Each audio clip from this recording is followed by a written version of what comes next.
Okay. Director Hassler, can you hear us? Yes, I hear you. We have 1 minute. Okay.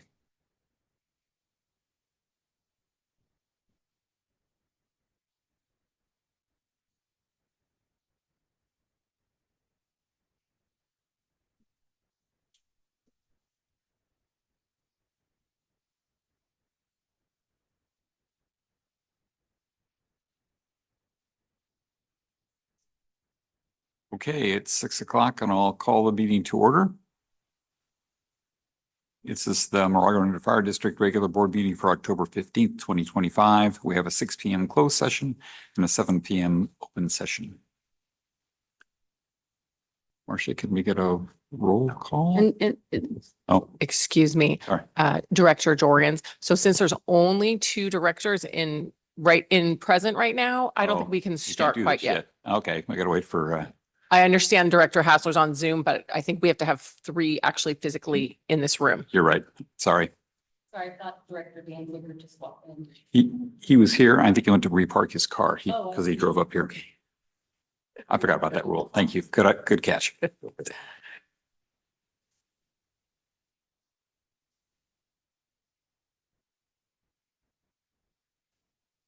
There he is.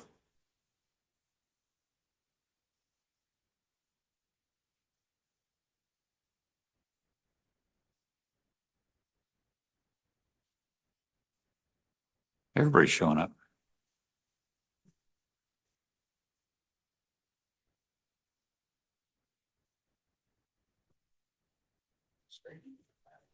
Okay.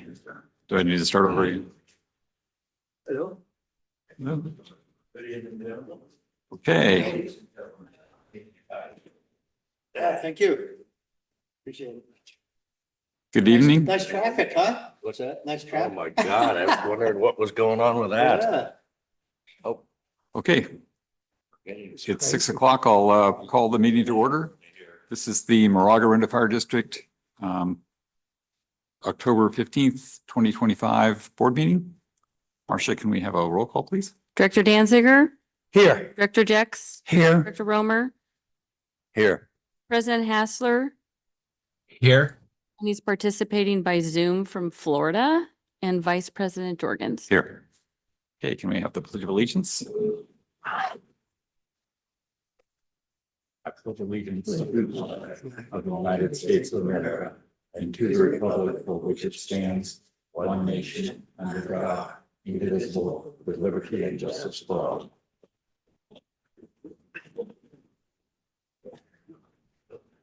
Do we have any public comment for things not on the agenda? We do not have any public comment for any of the closed session items. Okay. So I will adjourn this meeting and go into closed session, and we'll reopen this meeting at 7 p.m. And time is 6:02. Okay, off we go.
Good evening. I'll call the meeting to order. It's 7 p.m. Can I have a roll call, please? Director Danziger, Here. Director Jex, Here. Director Romer, Here. President Hassler. Here. And President Hassler is participating by Zoom from Florida, and Vice President Jorgens. Here. Report of closed session action. There's nothing to report from the closed session. Thank you. Brief information, only reports related to meetings attended by a director at district expense. Anybody? None. Okay. None. Questions and informational comments from board members and staff. It's Director Danziger. I just want to say, I attended the open house at Station 41 on Saturday, and it was great. I think it was best attendance I think I've ever seen. And Yep. It was really well done. So thank you to staff who organized all that, and hopefully we raised some money for Ronald McDonald House too. Very well done. Lots of booths for people to look at. Terrific attendance and lots of volunteers there to, in addition to the firefighters, to firewise things and gutter guards and lots of, community service things. So it was terrific. Thank you. Anything else? In communications received, we did receive 2 communications, one from David Turner and the other from Tyler Russ, which were included in the packet and also available on our website. Okay, fire chief updates. Finance report.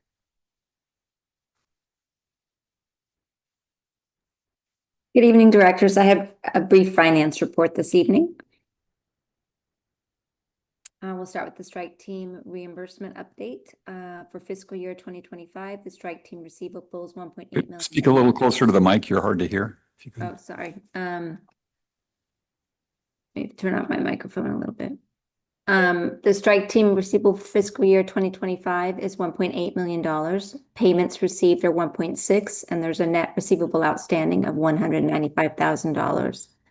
Estimated receivable for 25-26 is $611,000, and no payments have been received. So there's a receivable of $611,000. The fiscal year 2025 invoices have been received from OES for all activity. There are 2 outstanding invoices that are pending payment. And for fiscal year 2026, the numbers are based on F-42s that have been received to date. Next slide, please. Treasury bill update. The district now has $19,495,000 invested in treasury bills. The maturities are listed on the slide. Staff will project cash flows to determine the amount of reinvestment available when treasury bills mature. And that concludes my report, unless there are any questions.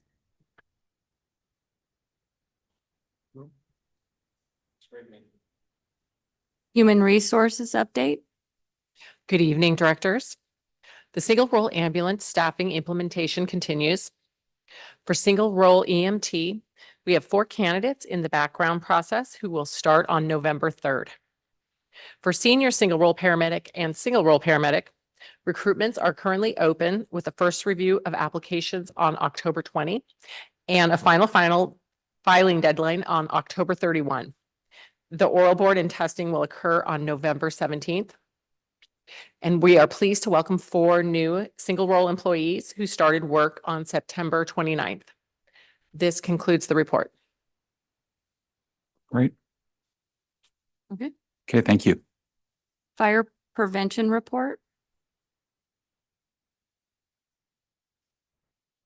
Good evening, directors.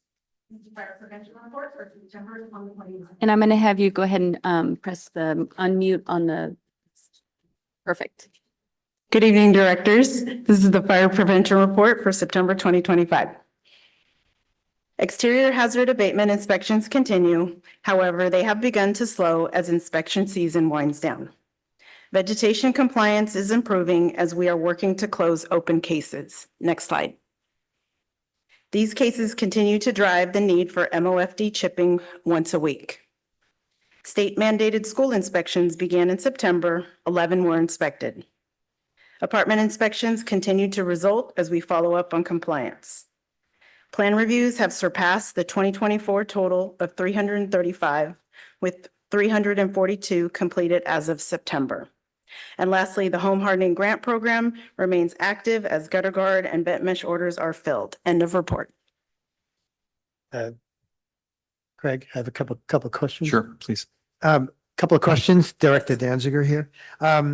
So you did the inspections on the schools. Everybody passed, they're all good? No, there are no compliant schools at this time. Okay. So you continue to work with the schools. I mean, it just seems it's a pattern, I guess. I mean, they had all summer to get them in compliance and there's still issues. So, Correct. Some of the violations are behavioral with extension cords and things. oh, So yeah. so do you keep going back? I mean, is there a process to go back and give them a certain amount of time and? Correct. They're given 30 days. Oh. They normally should provide a correction report. None of the schools have done that. So I have scheduled some meetings with some of the principals to discuss what the issues are and how to correct those issues. Okay. Not all of them have received re-inspections. Okay. I have another question, regarding, property transfer inspections. Do, people who live in, say, apartments, like condominiums that there's some owner in Moraga on Ascot, there's a bunch of condominium, like apartments there, or what, I'm not sure what you call them, townhouses, condominiums. Do they have to do, property transfer inspections, even though they really don't have any property other than their house? It's my understanding that it's when ownership changes hands that the property transfer inspections occur, and sometimes the HOA will take care of the townhouses and apartment complexes. So if it's an apartment, like an apartment, a couple of bedrooms, but they don't have any land, we still have to do property transfer inspections? And you charge a fee? If I may, sir, Yeah. jump in on this one. Yes, we require, the ordinance says any property that's changing hands has to do it. We just had one where somebody, complained, the realtor complained to us and said, this is kind of Right. silly and Yes. I'm paying the fee. Look at these pictures. I looked at his pictures and I found 2 violations. Really? So there are those situations where there's a little bit that they need to do some zone 0 or 2-foot non-combustible zone violations. They're usually very simple type inspections. It doesn't take a lot of time, but in this one case, there was a long letter written and a lot of complaints. And when I looked at it, I responded back that, there's 2 violations, so you need to contact and follow the process. So was that a home that must have had land? I mean, It so was if it's a multi-unit, building with say condos, right? Do you walk around the property? Is that what happens? We would walk around where that unit was. So this was like a townhouse, fourplex. and Okay, The one being sold had plants right in that 2-foot non-combustible zone. There were some trees issue, very minor Mhm. issues. And if it's something when the inspector goes out, if they pay for the inspection and the inspector goes out and spends 5 minutes there, we will refund that. Okay. There were no violations. It took 5 minutes of our time. We're here to work with them. okay. So on a condo association, each condo owner owns one, if there are 20 condos, they own 1/20th of the entire property. So they literally we should inspect the entire 20-unit condo complex, the common areas, not the individual units. And usually the common areas go right up to the foundation. So. Yeah, the state mandated inspections require like apartments and townhouses for us to inspect the common area. So, but in those inspections, we're looking for fire extinguishers. If they're in the apartment units, if there is a laundry room, we're looking for the cleanliness, making sure the vents are cleaned out and stuff like that. But the inspectors are told to also look at the vegetation when they're doing those state mandated inspections. No point in us coming out twice in 2 different inspectors. Question, what's the status of chipping service in Moraga? So we do chipping once a week. I notify the town of Moraga, I think the permit and the police department, and notify them the addresses that are going to be chipped on Fridays. So, yeah, I mean, just follow up on what Director Jeck said. We had gotten some information a couple of weeks ago that chipping was stopped in Moraga for various reasons. And so now it's going on again, chipping and. That's correct. It started again last Friday and we will continue this week. Oh, okay. Do we have the same restrictions in Orinda? Meaning permits and whatever? No. Interesting. Okay. Great. Thank you. Thank you. Public comment on it, marshals? So we will take public comment at the end of all the announcements. We're going to open up public comment for announcements. Yeah. Okay.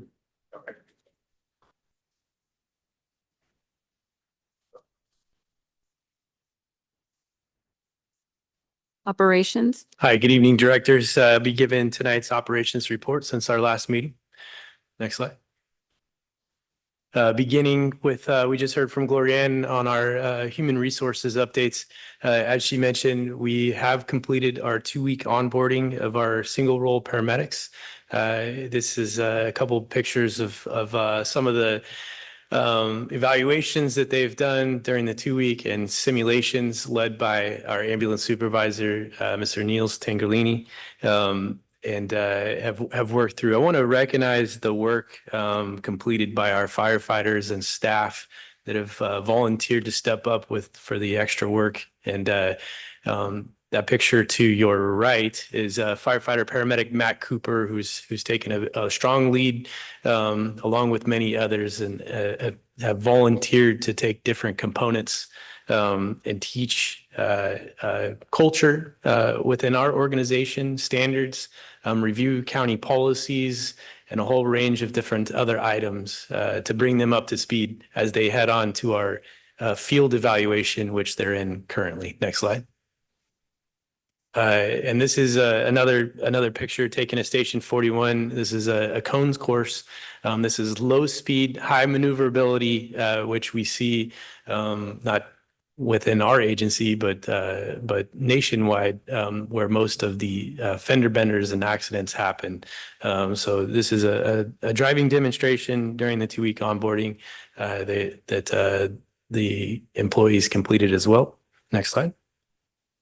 And if you haven't seen it, we do have open recruitment, as Glorianne had mentioned as well, through the end of the month for both senior single role paramedics and limited term paramedics. Next slide. This with inclement weather that's here currently in a quick season change, our crews have been very busy on the roadways. This one in particular stood out to me. This is a vehicle into a home, as you can see. Our crews were able to extricate the patient, stabilize the vehicle, and of course search the home to determine if there was anybody in there. But as my PSA that you've heard me mention many times, our roadways, although we cover a very small stretch of roadways, we are very busy. So please take the time, slow down, and pay attention, especially during the wet weathers that we've seen the last few days. Next slide. This is an apparatus update. This picture that you see to your right is the picture that we purchased of a used Type 1 engine from San Ramon Valley Fire. It went into service today in order to supplement the annual service of our fleet. Truck 44 is currently in the shop for annual service and preventative maintenance and testing. The picture to your left is a picture of one of our cabin chassis that's in Henderson, Nevada, completing a ambulance remount. And so we are taking the box of the ambulance off and putting it on new cabin chassis. That ambulance that it's replacing, the motor had over 125,000 miles on it. And then an update, engine 43 that was struck on the freeway last December. We just received notice that it's still 6 to 7 weeks out from repairs. So the purchase of that Type 1 to relieve the pressure of our service and maintenance of our vehicles well deserved. Next slide. As directors had mentioned, we had our annual pancake breakfast and open house on October 11th. Well attended. I want to thank everybody that was able to attend and participate, set up, break down the donations, the attendance from our communities. And I feel like we hear that often every time we have one. That's the biggest attendance we've seen, only to be outdone by the next. And so we look to continue to grow that involvement. Next slide. In total, there was $1,191 that was raised in donations to the Ronald McDonald House. It was a great charity that was given on behalf of the citizens that attended, and the pancakes and breakfast that was flipped by staff. The picture to your right shows some of the group and crowds that were able to attend. Next slide. I want to throw out a special thank you to Julie Sparks that you see there in the picture and standing in front of our firefighters manning the grill, and firefighter Tom Schwedhelm that put in the extra work. There's a lot of work that goes into these things, a lot of communication and accountability from the groups that attend. So we want to extend the appreciation for making another successful event. Pending any questions, this concludes my report. Great, thank you. This is just showing our upcoming calendar and events, which is also listed on our agenda for the next 30 days. If I could jump in real quick, directors, we do have one event that isn't showing up there on October 29th. There's a fire safety discussion happening at Miramonte High School for the parents there. To the Orinda Police Chief, myself, Chief Lambert will be there to give a discussion for the parents and a chance for them to ask us some questions. So we'll get the slide updated. You know what time that is? I do, sir. And is it part of another, like a parents club meeting, or is it just for this? I think it's something separate. So we're not hosting, we're just participating. I have it as the Orinda Wildfire Parent Education Night and starts at 6 p.m. Great. Thank you. Okay, Okay. so now it's time for public comment. And now it's time for public comment.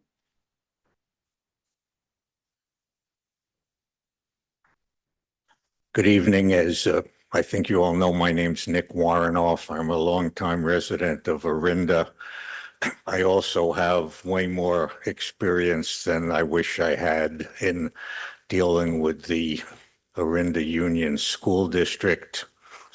And I have a constructive suggestion for the fire marshal, which is to involve the district superintendent, Aida Glimmy, in addition to the principals. Thank you. Thank you for your comment. Any other comments? Okay, I am checking. And we do not have any other comments. So we will Okay. close public comment. We will now open public comment for items not on the agenda. We did receive 2 written public comments from Dawn Task and Ben Olson. And we do not have any in person, and I do not have any hands raised. Okay, thank you. So I'll close public comment on that. Now we will open public comment for the consent agenda items. We do not have any in person, and I do not have any hand raised. So I'll close public comment on the consent agenda. Do I hear a motion to approve the consent agenda? I move we approve Second. of the consent agenda. So we have a second and second by Director Danziger. Yep. Director Danziger, Aye. Director Jex, Aye. Director Romer, Aye. President Hassler, Aye. Vice President Jorgens. Aye. Okay, it's approved. So the first item on the regular agenda, provide direction regarding the draft annual comprehensive financial report as of the fiscal year ending June 30, 2025. Draft memorandum of internal control for the year ended June 30, 2025. Draft required communications for the year ended June 30, 2025, and draft independent accountants report on applying agreed upon procedures for applications limit calculation for the year ended June 30, 2025. Good evening, directors. The annual financial statement audit is complete. A draft of the district's annual comprehensive financial report has been prepared. Staff requests board direction regarding any changes they would like made to the draft audit reports. The final step in the audit process is for the reports to come back to the board at the next meeting for approval. The financial statements have been audited by Mays and Associates. Tonight, we have in attendance Whitney Crockett, audit partner with Mays and Associates, to discuss the results of the audit. Thank you. Good evening, everyone. My name's Whitney, and I'm the audit partner who oversaw the completion of the fiscal year 2025 audit for the district.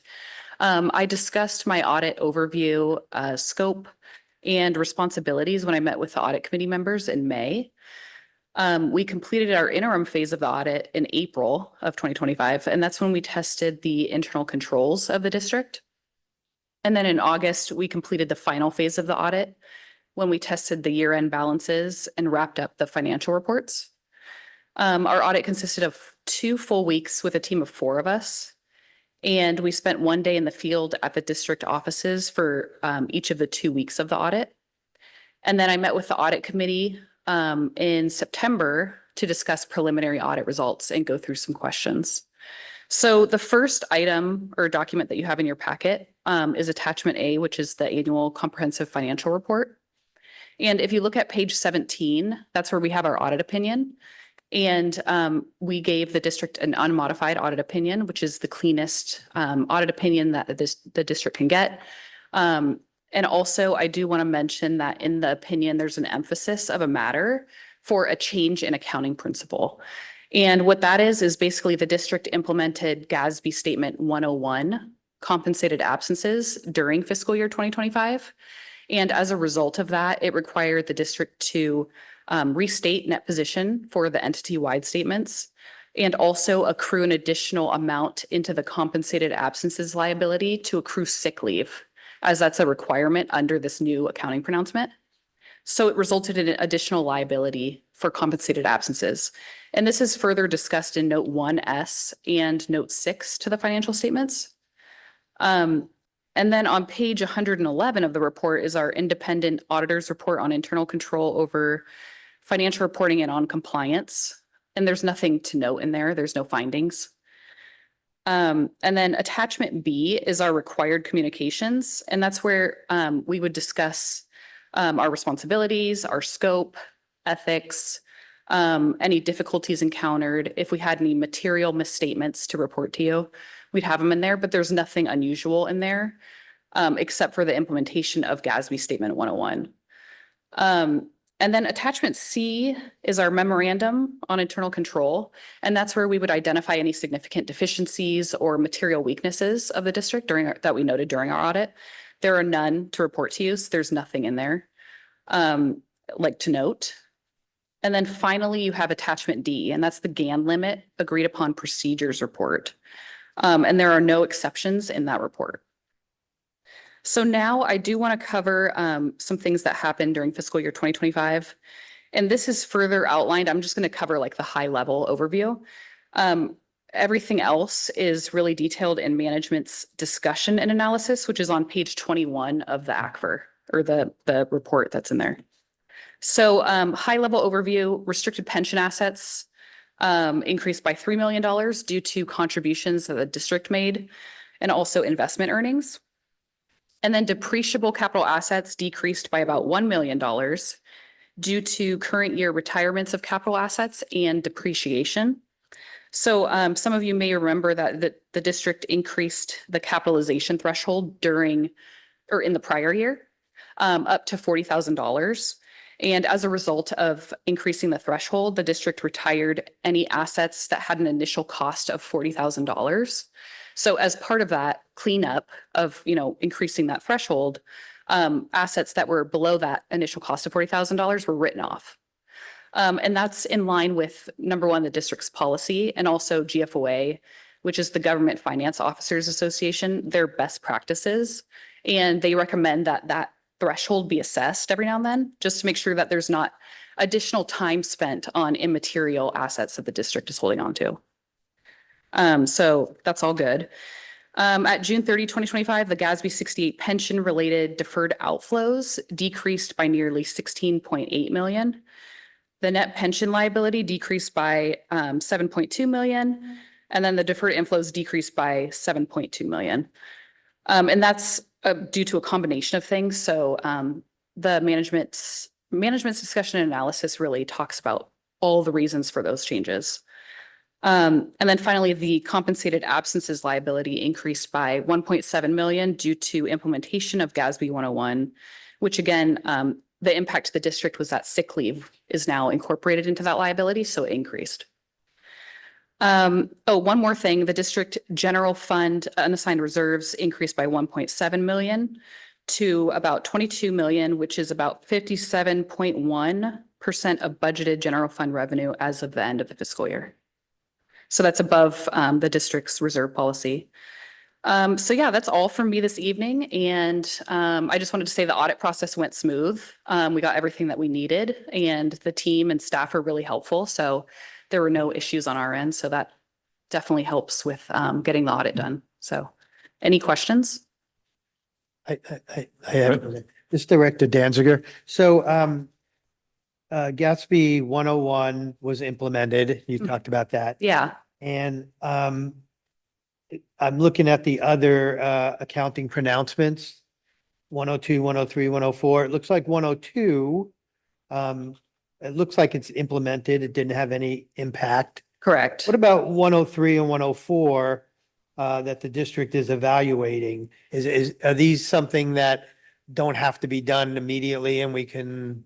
Yes. There's some time frame for implementing, or? Yeah, those are not effective until fiscal year 26. So we just note them on there just to, alert readers that those are coming. But they're not due to be implemented until next fiscal year.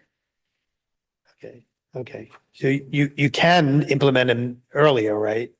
No, these are you just can't. noting them like that they're, I don't know if it says that in the footnote. I'd have to It look. says I have to, effective for reporting periods, beginning June 15th, 2025. So that's already, but you don't have to report it till next fiscal year. Okay. yeah, exactly. Got Yeah, GASB has a weird cutoff of June 15th for some reason. But it's because they want to, the implementation makes more sense with that date because you start it in the new fiscal year Okay. kind of a thing. If that makes sense, yeah. Mm-hmm. More? Yeah. So thank you so much. I've heard good things about your firm and you. Thank and you. You're doing a great job and we're super happy with you guys. And thanks for our finance staff and everybody else that was involved, because that getting a clean audit's a big deal. So thank you. Thanks. Just to comment, serve on the audit committee, they really did do a great job this year, and so did the staff. It's great. And as a former Big Three audit partner. Oh, yeah, I know. That's a big deal, yeah. So he knows what he's talking about. Cool. Okay, thank you so much. So can we open public comment at this? So public comment is open. We do not have any hands raised or in-person public comment. Okay, so I don't think there's actually anything we have to do, right? We just accept this. This was just to provide any additional direction, and if not, we can go ahead and go on to item 9.2. Okay, let's go on to item 9.2. At the September board meeting, the board approved a new investment policy statement for the investments in the PARS Section 115 Pension and OPEB Trust. The recommended action tonight is to approve target asset allocations for the pension and OPEB trust accounts, In attendance from BFSG are Michael Albee, Senior Portfolio Manager, and Darren Stewart, Senior Retirement Plan Consultant. Good evening, directors. So we took the feedback from last meeting and we made some adjustments, and we have proposed allocations for each of the two plans. Essentially, the adjustments we made, we removed small cap equity, emerging markets, and real estate as potential sleeves of these portfolios. And then we focus more on the US large cap equity. The OPEB portfolio has a little bit more in terms of a fixed income hedge due to potential shorter term cash requirements. But that is all I have. If there are any questions. Do you have any questions from the board? Okay, thank you. So do I hear a motion to approve 9.2? Before we take our Oh, sorry, we motion, have to we'll have go ahead and public comment. open public comment. Sorry. Public comment is open. And we have one public comment. You'll go ahead and state your name. And can you, Mr. Warnoff, can you just, thank you very much. Yeah. There Thank you go. Good evening. My name is Nick Warrenoff. I have a question about the allocation and in particular, the reason for the focus on large cap. Because I'm not a financial expert. I don't even manage my own money other than what's in my wallet. But I do use a very well-known, highly regarded investment advisor whose name I'm not going to mention. And trying to get the timeline. At the beginning of 2025, this advisor shifted his clients from the large cap to, I believe, small cap, believing that small cap were best positioned for the current and likely future, investment range future of the market, and also for greater diversification between investments in the United States and elsewhere.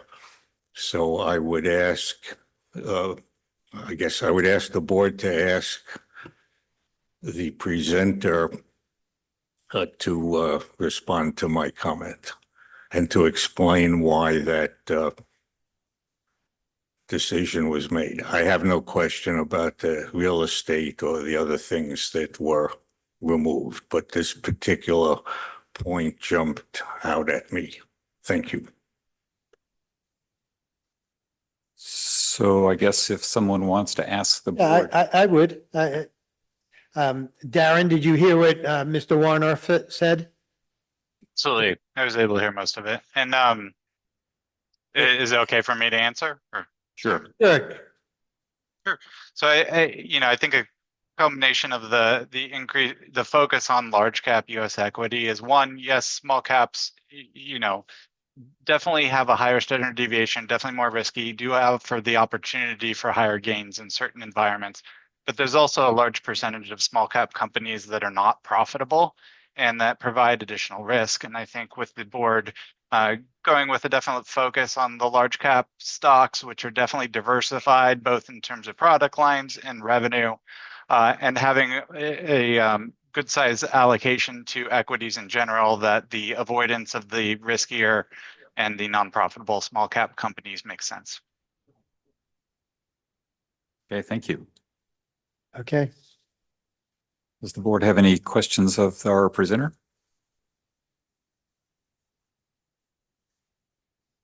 We do not have any more public comment. Any more questions from the board? Okay, thank you, Darren. That was great. Do I hear a motion then to approve 9.2? This is Director Romer. I will make a motion to approve item 9.2, the investment policy statement and target asset allocation for the Section 115 pension and other post-employment benefits trust plans with public agency retirement services. I second the motion. Okay. Before we call the vote, can I still say something? Or is- Actually, you can't right now because we have a motion in front of us. Okay, is that true? The time for that was, John? Okay, yes. Once there's a motion, you can't make okay, comments. okay, that's fine. Director Danziger, No. Director Jex, Aye. Director Romer, Aye. President Hassler, Aye. Vice President Jorgens. Aye. You may comment now. Oh, yeah, it's just that, I was just being consistent. I opposed changing advisors from the beginning, and I'm just voting no on this to be consistent from where I was earlier. That's it.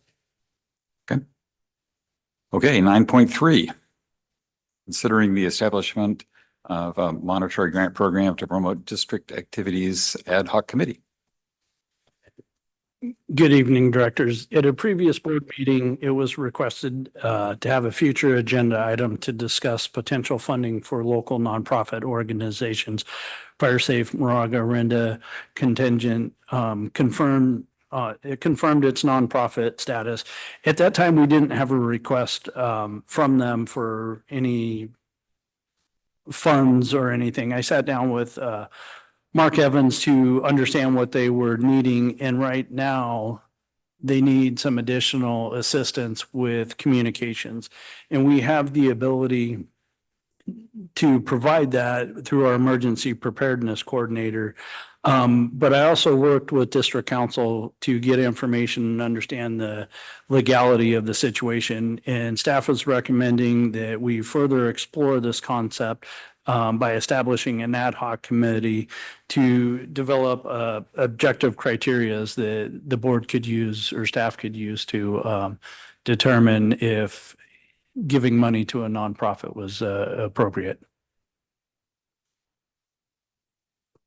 So do we have any discussion we'd like to have on the board about whether it would be a good idea to set up a ad hoc committee for this purpose? Sounds okay. That sounds okay to me. If we need to do that, So anybody want to be on the ad hoc committee? Anybody else think it's a good idea? I think it's a good idea. Anybody want to be in the committee? Don't all raise your hands at once. well, tonight is to, if approved, we have to appoint the board members. Okay. So, well, do we think is it needed? I mean, do we have a prohibition against funding this if we wanted to? If the board just said, we wanted to fund. In broad terms, and I think actually Ruben's on the line here, so maybe actually Ruben, you want to speak to that? Yes, thank you. Good evening, members of the Board of Directors. Ruben Cruz, Running Public Law Group.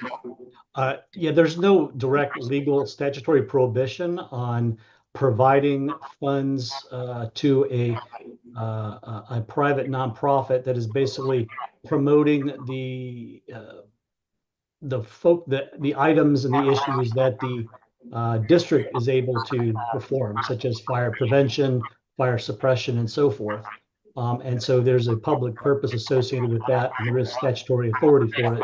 The question is the establishment of a program that would meet those requirements, as well as ensuring that everyone is considered basically on a level playing field and avoiding favoritism.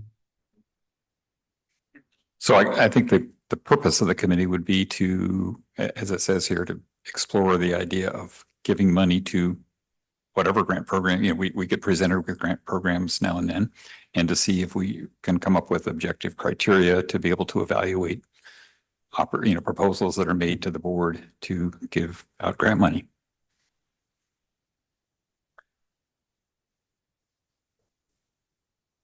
Okay. So maybe we should do this as a two-step process. Do we want to vote on whether we should have a committee? And then if we do vote yes, because I think that's what it says, then we could figure out who wants to be on it.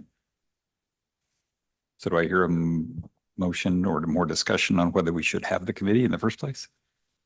I think the initial question is actually, is there interest in potentially providing assistance of this sort? And that would be the first question. And then the second question, I guess, is, do you want to have a committee to establish criteria? The concern is obviously that we have many nonprofits that are involved in one way or another with the district. And we do want to make sure that whatever we do is above reproach in terms of selecting potential recipients, what kind of assistance we might provide, and be sure that it's also the kind of assistance that we can provide reasonable oversight for, because there's a staff component to this. So if you were to have an interest in potentially giving grants of this sort, then it is my recommendation that you create the ad hoc committee to establish the guardrails. Can, if we did an ad hoc committee, can it be a broader focus than just funding them? Could we talk about support we could maybe give this organization without actually giving them a check? 100%. And in fact, that's actually, I think you're right on the mark that might be an approach that you would want to look at. Glorianne, question, how frequent does this occur? I didn't think that we were responsive to funding. Right. So we have not given money to any nonprofits yet. Except CERT. We give, I don't know, $40,000 or $50,000 a year or $20,000 a year to CERT, right? You fund it, Well, we don't write a check to CERT. or we allocate resources to it. So we effectively do. Probably, yeah, we probably do have. Because we've discussed it in the past at the board. We definitely give, allocate resources, which I think is potentially what we're discussing here, is should we allocate some of our resources to support other nonprofits that are out there that are, we should decide what goals we find worthy of receiving support of whatever nature. Doesn't have to be a lot of money, but we do have people that are volunteering in the community, much like our CERT people, that need resources to be able to do what they do. This is Director Romer. Yeah, my question would be, other than Fire Safe Moraga-Orinda, who do we anticipate who would be putting in a request for assistance? Sir, there's other fire safe councils and other nonprofits out there. And staff's concern is if we open that door without any objective criteria, how do we determine one agency or one organization versus another organization? Where I think if we have those guardrails, that your mission has to align with our mission, and can we provide staff time? Can we provide other resources other than just monetary, giving them money? Is that more appropriate? So as I look through this with Ruben, that's kind of what we came up with is, hey, let's get an ad hoc together and kind of set those guardrails in those parameters that an organization would have to meet. So the committee would be coming up with proposed guidelines that obviously the board would have to approve. And one I could think of as an example would be, the money that we would give to somebody needs to be spent, benefiting only things inside of our district, for example, versus Walnut Creek or wherever. So that's the only one I could think of off the top of my head, but that's. And we have had we've had other requests before. Remember the East Bay Hills Right. Consortium that we're not part of. They Right. do have it, and they've requested us, and they've requested funds from us. Right, exactly. Has anybody from staff or from council prepared any kind of draft guidelines that we might start out with as a template for what we might have in mind? We have not yet, sir, but if the board were to decide to set the ad hoc, we could put together some rough guidelines that the ad hoc committee would be able to consider and, tweak as necessary. Well, I think the this Director Danziger. The Fire Safe Moraga-Orinda Council has, I think they've done a great job in just a very short time. I mean, our numbers of Firewise neighborhoods has really grown. I've attended some events with Mr. Evans, who's here, and others. I really think they're in the community, and I would be in favor of establishing the ad hoc committee and see what happens, and I'd be willing to be on their committee as well. I mean, just take it from there and we can talk about it further and see what we want to do. Any other input from the board, comments from the board? Well, I think if there's a consensus on the board that the committee should be established, then I'm willing to serve on it as well. That's great. Well, Oh, I'm, if nobody else is commenting, so I'll be last. I'm in favor of it too. okay. Are we ready for a motion? Public comment? Oh. Yes, we should have public comment. Sure. Public comment is open. Thank you. Nick Warrenoff. Thank you. This very same issue came before the City of Orinda's Supplemental Sales Tax Oversight Committee. And the conclusion, it initially came before the Orinda City Council, and they referred it to the SSTOC. And the SSTOC ultimately decided to form an ad hoc committee. I endorse the notion of forming, or the proposal, or the idea of forming an ad hoc committee. There is way more to this than meets the eye. For starters, we're all now familiar with the abuses across the board of non-governmental organizations, NGOs.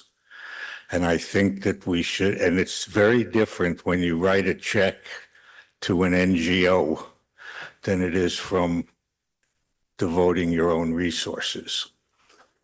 The 501c3 newly formed corporation is a separate entity from the Firewise Council. That's why it has a different name. It's a different entity. So I actually led the formation of the Firewise community in my neighborhood. We were one of the first. The Firewise Council is a different, entirely volunteer organization. This NGO is a new approach that ostensibly was formed to be able to receive third-party grants.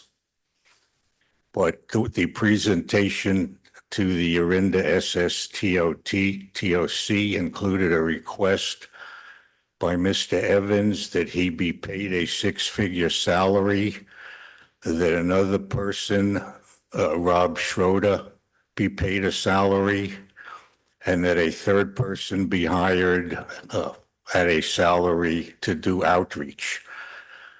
The Orinda City Manager publicly commented at the SSTOC meeting that she would not support the City of Orinda giving a grant to this 501c3, but she was open to the notion that if the organization did work, I think its stated mission is to get larger groups of people to do Firewise work.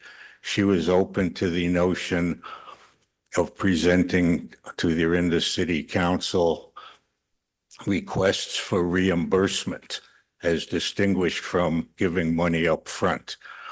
She also pointed out, I'll wrap it up. She also pointed out that an NGO is not subject to any of the strictures of the Brown Act, Public Records Act, etc. So those would be things for the ad hoc committee to consider. Thank you. Thank you. Any further public comment?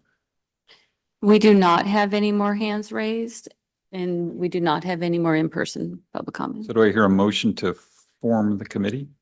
I'll make a motion to establish a ad hoc committee to discuss support for a local nonprofit organization, fire safe. Well, I'm just thinking, do we want to just, I think it's just generic. huh? I think it's generic. I don't. think it's Generic, okay. particular. So just ad hoc committee to support uh, Well,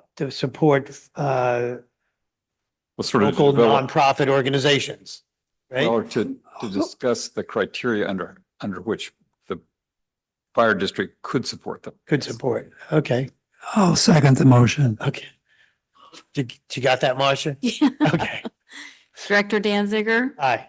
Oh, before we Oh. vote, can we also appoint the two people? But it Can we says- make that one It says motion? If we approve, Okay, then so we appoint it. So you have to approve it first. You don't. I mean, you can just have a single motion and just Okay. say, create an ad hoc committee with and Okay. appoint to these. an appoint, right?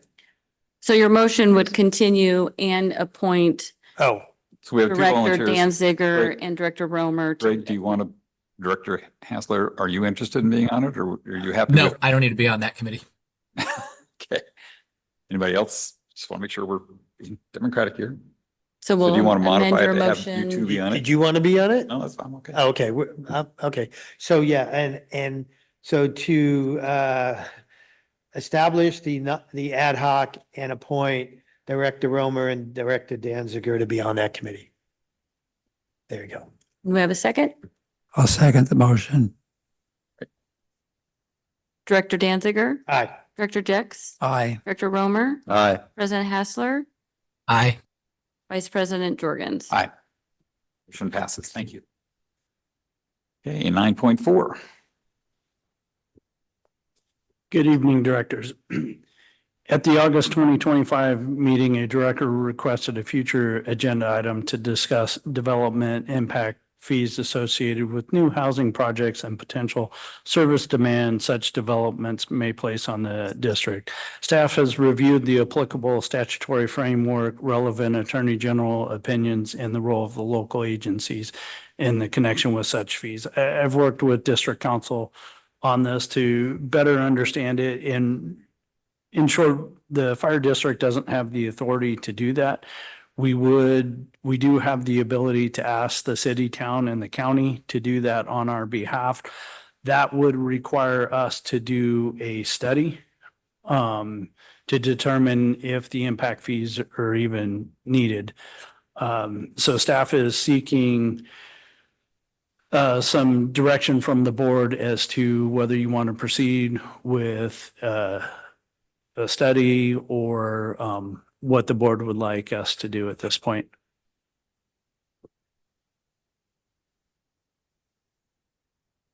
Do I have any comments from the board about this topic? No comments. Well, yeah, I mean, just generally, as far as, I mean, I know that, there's some housing mandates, but right now we don't really have any projects on the board.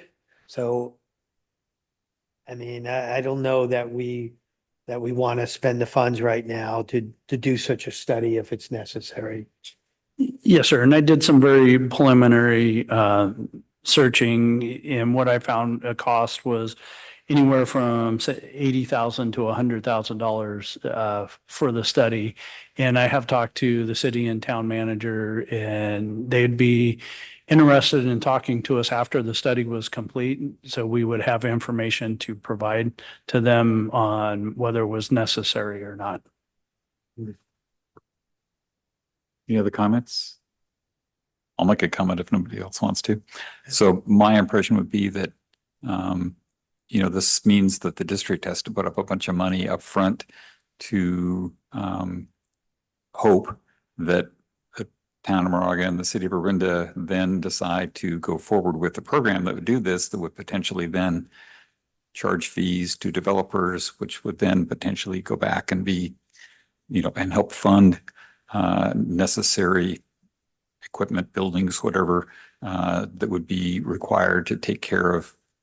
It would require, I would assume, a fairly large amount of growth to meet, a criteria that would, I mean, well, so I just don't think that I wouldn't feel comfortable investing that kind of money, betting on the fact that those two city organizations would then feel comfortable charging those fees to developers and passing on the money. So I don't think it would be a good investment for us at this point.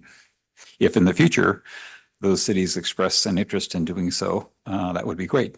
But I don't think we ought to be the ones taking the risk that they are going to do it. We should hear it from them first and then help them implement it. And also, if I may, sir, we don't have any proposed development that I think would severely impact our responses, delayed responses, longer response times, or anything like that. We have nothing on the table right now to even consider.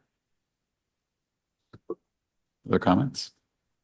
So in summary, your assessment is that the money that we would spend on the study is not likely to be justified by the possibility that either the Moraga Town Council or the Orinda City Council is actually going to go through with taking all the steps to implement the fees.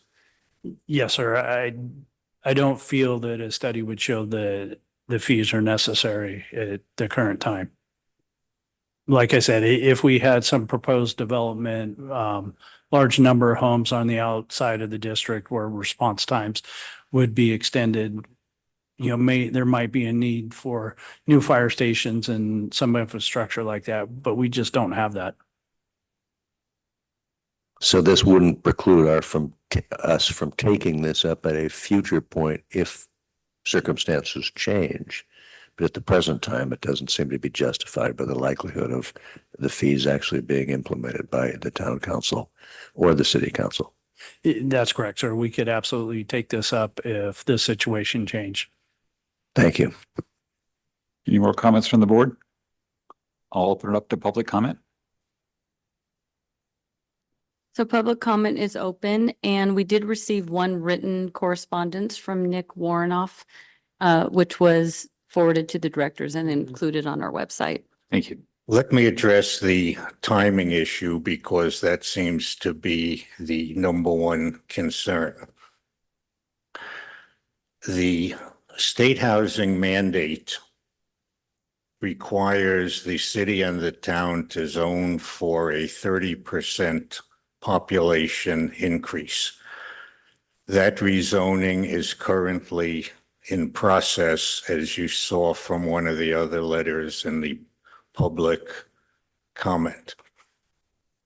There's a huge lead time. If you picture this, there's a huge lead time. You have to, I guess, put out an RFP, hire a consultant. Consultant has to do their job. You have to approve that, then you have to have a meeting, ask the city and the town to act, et cetera, et cetera. A fee, if imposed, has to be on the books before a project application, a preliminary application is submitted. So you can't wait for the projects to come in and if you want to charge a fee against those projects. So I believe this is something that's urgent and needs to be done now. I also don't think that it's I think in terms of response time that the chief mentioned, it's not just a question of distance. It's a question of as soon as firefighters are out at one site, you lose that capacity for them to go to the second site. So you need the capacity to address multiple simultaneous fires, even if the development is going to be primarily in the two downtowns. Earlier tonight, we heard that, so I think as a resident, it seems clear to me that a 30% population increase needs a 30% increase in firefighting capacity.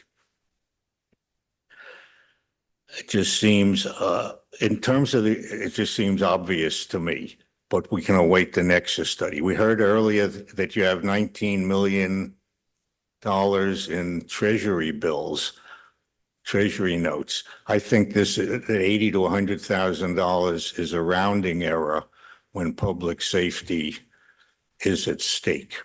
In terms of the willingness of the city and the town to commit, all they're doing is they are a conduit for the collection of the fee because you can't impose it yourself. They're just a conduit to impose the fee and pass it on to you. Every other jurisdiction that I have looked at charges a fee like this, including Confire and every other jurisdiction that I've looked at. So I urge you from the bottom of my heart to please proceed and order the study. Thank you. Thank you. Okay. And that concludes our public comment. Can we go back to the? Mhm.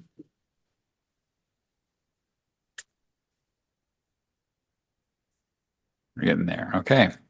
So this is asking for us to provide direction to the staff. And do I hear somebody that has some direction they want to give to the staff on this or not give to the staff? I'm happy to summarize it if you want me to. So I think what I heard from the board was that we don't at this time want to have you pursue this. Mostly because we already have a fair amount of capacity in our system, in our fire suppression system. And it doesn't seem like this would, the new development they're talking about, especially since it would be built to the new stricter standards, would cause an issue for our capability to put out fires. Agree. Okay. I think that's I well agree. said. Okay. Yeah, I think that's accurate. Great. Okay. Okay. On to the next item. 9.5. Mhm. Item 9.5. Good evening, directors. Next item before you is just an update on the Board of Forestry Zone Zero regulations. I attended virtually 2 meetings that the Board of Forestry Subcommittee on Zone Zero held. One was in Southern California, and there was plenty of public comment in opposition to the proposed regulations, even elected officials who lost structures in their areas of responsibility that were objecting to the Zone Zero regulations. A lot of conversation was had about the single specimen tree and what that means and how they define it. The second meeting I attended, again virtually, was a week later, and it was held in Sacramento. There was a little more support for Zone Zero at that meeting, but still a lot of opposition to it. And again, the highlight and the main topics were the single specimen tree definitions. I did make public comments to the Board of Forestry's committee, and those are attached in the staff report. The Board of Forestry says they're on plan to have the regulations ready for January 1st implementation for all new construction in SRA and very high fire hazard severity zones in LRA. There is a 3-year rollout for existing structures to gain compliance. We're still waiting to see what they're going to do with the single specimen tree definition. But one of the things that they did change in the language, the regulations are attached, is it gives us a little bit of wiggle room to adjust the regulations that would be specific to our area. So we could change from no plant species within 5 feet to allow irrigated green grass, because I believe the board's own studies show that irrigated green grass does not rapidly combust, nor does it aid in the combustion of structures. So we do have a little bit of wiggle room in a couple of those areas. That concludes my report. Happy to take any questions that the board may have.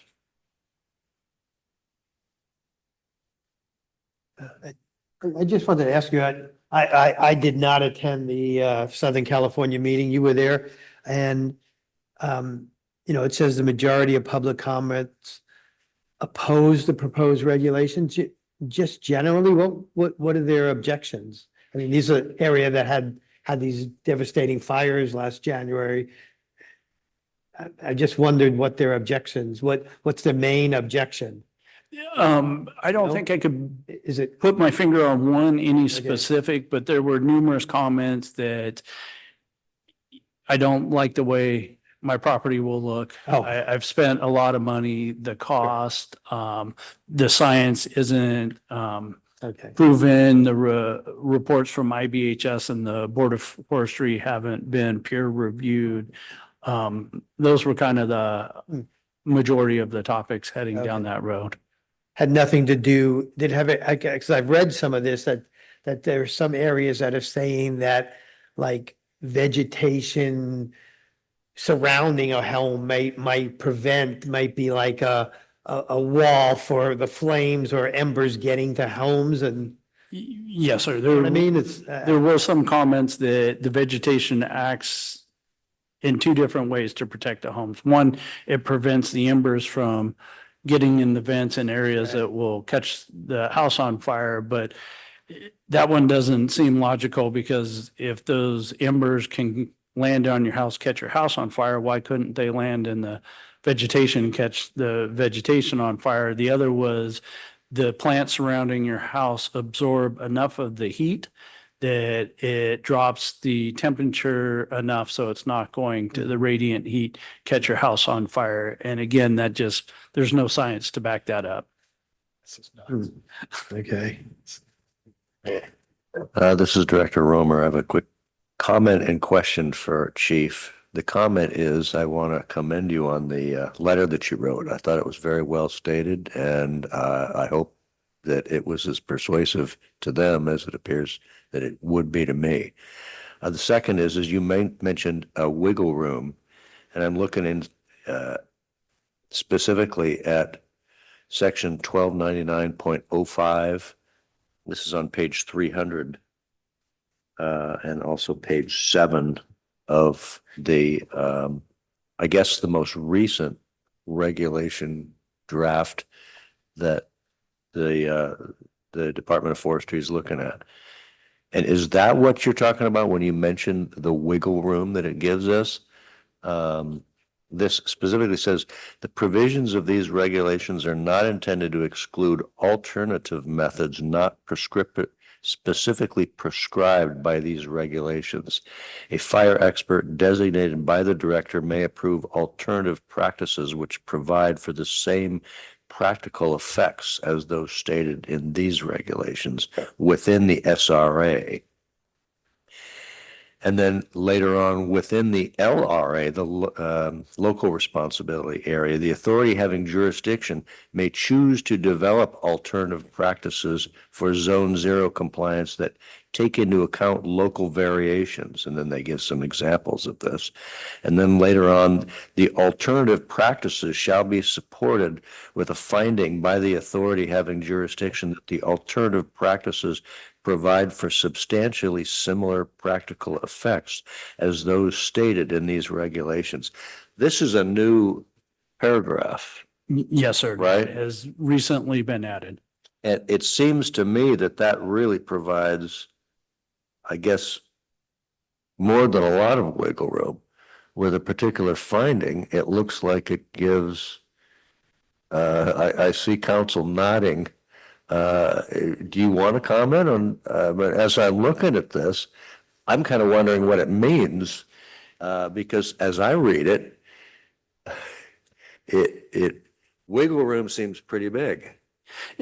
Yes, sir. I think the board's studies and the studies by IBHS are pretty locked into what transmits fire and what doesn't transmit fire. And the reason I said a little bit of wiggle room, because I think the board's own studies show that irrigated green grass does not rapidly transmit fire or aid in the destruction of the structure. So that's why I think we have some wiggle room there using their own findings to say, hey, we're going to allow irrigated green grass in zone 0.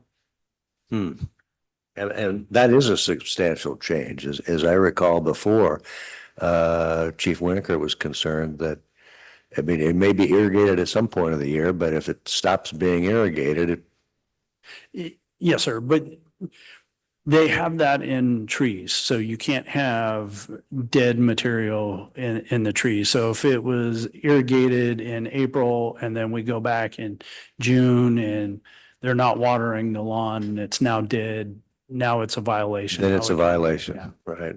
So that Seems just- like a lot of work for our fire marshal to be looking at this at each week and each month of the year to find out how irrigated it is, right? Yeah. Go At the ahead. same time, I'm reminded of the new Edmund building on Minor Road that is 100% steel and cement. Literally nothing that is even remotely flammable in that building. But in the old regulations, that would have been covered. You couldn't have planted, and they specifically planted things within 5 feet of the exterior of the building, which couldn't have any impact on that particular building. But there aren't any in the old rules, there weren't any exceptions for that. They would have had to cut down those plants. So that's an extreme example, obviously, because most people don't live in windowless buildings that, have metal doors and whatever. But all I'm saying is I think it's kind of makes sense that we might be able to have a little flexibility because there are some things that the IBHS has not tested, like they didn't do their testing with people that have hardy board siding. And I have a number of houses in my neighborhood anyway that have hardy board siding that is, again, made of cement. And other than the window frames maybe is probably hard to burn. So I'm just saying, I think they're as non-uniform as the houses are, and nobody knows what things you could do, other things you could do to mitigate it. And these regulations don't take into account any of the other things you could do to mitigate a fire. So whether it's sprinkler systems or making your house out of cement or whatever. So it seems like a good idea to have some wiggle room to me. I would agree. Within reason. And that makes it enforceable, by the way, practically enforceable.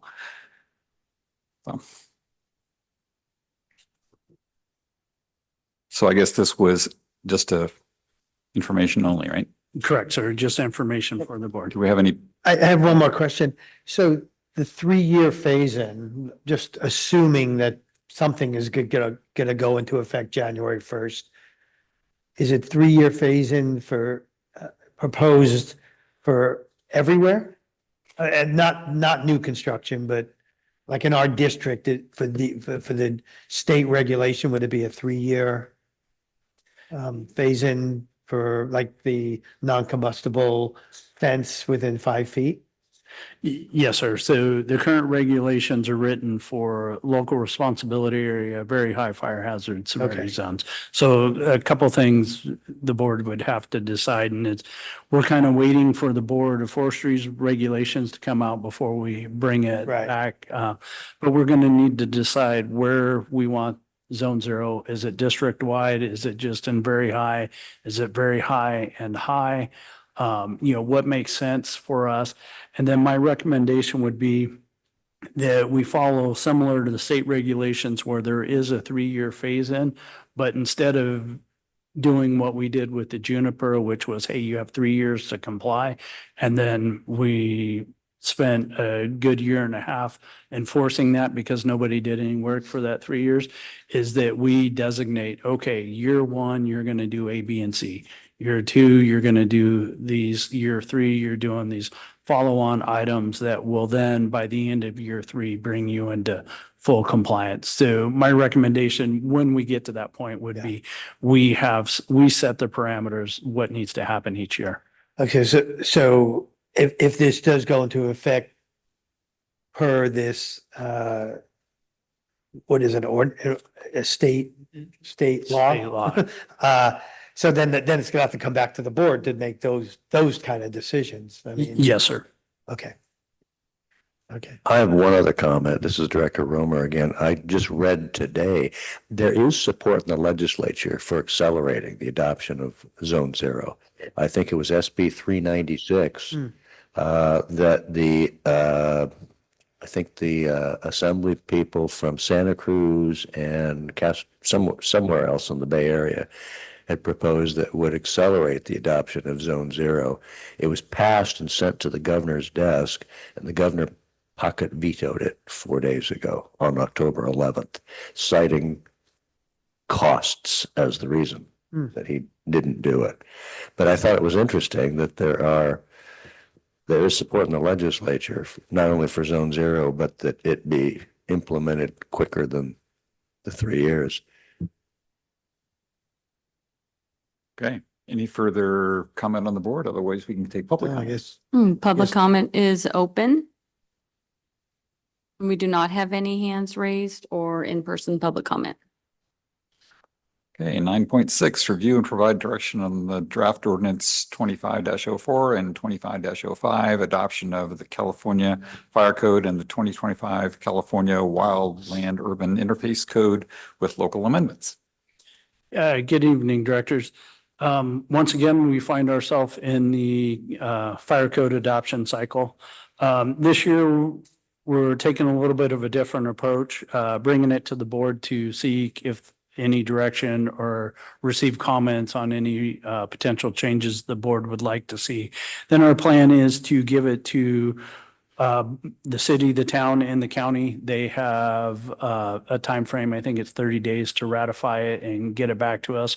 I'm sure the fire marshal and I will make presentations to the city and the town council and answer any questions they may have. The fire code's pretty basic. What we're doing this year, no amendments increasing anything of real significance. The fire marshal has a couple slides that she'll show. A lot of it is cleanup, that stuff we had done in the fire code back in 2020. The state has now caught up with us and they've incorporated those items into the statewide code. So, administratively, we're doing some cleanup and removing those items. The one big change is the California WUI code. And what the State Building Standards Commission did was they took all the applicable areas from the residential code, the fire code, the building code. They pulled them out of those codes and put it in its own code book. It is now part 7. So what used to be in the building code known as chapter 7A, the home hardening stuff, is now in the WUI code. The fire code dealt with some of the building standards codes as well as defensible space and items that had to be signed off before permit could be finalized. That's now in the WUI code, and the same with the residential code. So it is a new code that we are spending a lot of time going through. Today, the Building Standards Commission and the Office of the State Fire Marshal did emergency rulemaking for the WUI code. They are now saying the WUI code applies in all state responsibility area, which for us is the community of Canyon and Bollinger Canyon, east of Valley Hill. But it will also not only apply in the very high fire hazard severity zones in LRA, but it's going to apply in the high fire hazard severity zones in LRA. So Casey and I are working with District Council with Ruben to answer some questions. Does that mean the entire code? Does that mean certain portions of the code? Because Chapter 6 of the WUI code deals with defensible space. And what the Board of Forestry is planning on doing is adding Zone 0 regulations and Public Resource Code 4291 and Government Code 51182.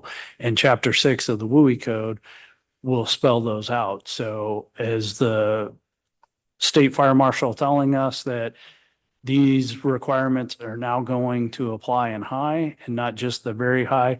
So those are the questions that as of this afternoon, we were struggling to find answers for because that meeting was held this morning. So staff is working on that. We will have updates as they become available and as we talk to district council to get legal opinions on some of that stuff. But I just wanted to highlight the change in our adoption process. And attached to the staff report is the timeframe that we're hoping to maintain, which would be a first reading of these codes in November, a second reading and a hearing for adoption in December, with the city, town, and county ratifying. So hopefully we could go into effect with the new codes sometime in January. Usually we're delayed in our process, and it would take us to March or April to get everything passed through. So I'm happy to answer any questions, or I can turn it over to the fire marshal for her to go through the slides. Right. Yeah. So what I would like to see maybe when we come back in November, because, you know, we still have November. I mean, we have this state code here, but then we have local amendments. I'd like to just hear what effect will any of these local amendments have on our district? I mean, to the property owners here, is there anything to flag, to like just say, you know, give me bullet points of what the changes are? You know, that'd be easy to look at instead of going through this whole document and trying to figure out what the changes are. I can't tell what the changes are personally. Yes, sir. We can. I just like to absolutely see make sure. a page that summarizes, here are the proposed changes. Is it anything that the community would, you know, be object to, or what is it? I mean, what are the changes? I don't. Like the material changes Mhm. is another way to say that, I think. Yeah, I mean, is a change going to be? I mean, for instance, I see something about non-combustible fencing in the WUI. So we have homes that are in the WUI, obviously. I mean, would this go into effect immediately? It would be for. I don't need you to answer today on these. I would just like to see bullets. Here's the major changes. Yes, sir. we And can maybe, provide that. and then also showing where they are in here. Okay. You know, it's just a lot, because I don't have anything to compare. I mean, I didn't pull up the current ordinance, the current fire code compared to this one. I don't know. So that's all I'm asking. I don't need answers today. I just, for the next meeting, I would just like to see a sheet that shows the major changes. Okay. Absolutely can do that. And- Maybe one side says current and proposed, something like that. And you triggered something for me, sir. There Yeah. was new legislation put through, I think it was a trailer bill, but it limits the ability of us to make modifications to the fire code, building code, residential code as it affects R3 or residential occupancies till, I think it goes to 2030. So anything that wasn't in effect as of September 1st of this year, we can't Okay, change anything for how R3, single family dwellings. okay. We could for a commercial building, so everything that previously existed is staying in the Okay. codes, but we would be prohibited. One of the ideas that I had tossed around with the fire marshal was, do we need sprinklers in attics of new construction? Because we see a lot of attic fires. And I definitely think there's justification for it, but because of the new legislation, we cannot add that. Okay. Got it. So if we can't add it till 2030, that's fine. In 2030, can we make it retroactive? That's a good question, sir. Because I that would answer. put it in and say it's going to happen in 2030. So, you know, heads up, it'll be cheaper to do it when you're building it. I'm gonna have to check on that one. And the other question I guess I would have is, does any of this clarify the situation between us and East Bay Parks about, you know, who's got authority to do what, where? No, sir. No? Okay. Or anybody else for that matter, all the other people that we were at loggerheads with. Okay, great. So I guess it's on to. I would just say, I mean, I have one more thing. When I'm looking at the timeline, in some years, we cancel a December meeting. And I'm not saying we are, because I don't think we've gotten there yet. if we did not have a meeting in December, would that affect this? I mean, could we still do it either at a special meeting or could we push it to January if we had to? Yes, sir. I believe, no. We You have to couldn't, adopt it at a regular meeting. that's right. But We have to adopt. it has to be a at regular meeting. At a regular meeting, but it could get pushed to. It could get pushed. Okay, that's all I've. Gotcha. Okay. That's a good point. I was going to bring up the December meeting. So, Okay. okay. And so the fire. What is, I'm sorry, one more. I always just say that one more. I always have one more. Is there a deadline for us to approve this and then pass it on for the city and the town to approve? They have, like I said, I believe it's 30 days to ratify. After we approve? Well, no, not after we approve it. Once tonight's done, and if the board doesn't have any, changes that you want to see, we're going to give the city and the town and the county, here's what it is, here's what we're going to be bringing forward for a first reading in November and potentially December. Please get it on your agenda for ratification. That way we're not waiting till March or April, because the new state code takes effect January 1. So if we don't have any local amendments or under eave sprinklers or any of the other requirements that we have, that doesn't go in effect until we get adoption and ratification from the city, town, and county. So when you say they have 30 days to approve it, what if they don't? If they can ratify, they cannot, or they can suggest amendments. So let's just say worst case scenario, they said, we're not going to ratify this. Then our amendments don't take effect in that jurisdiction.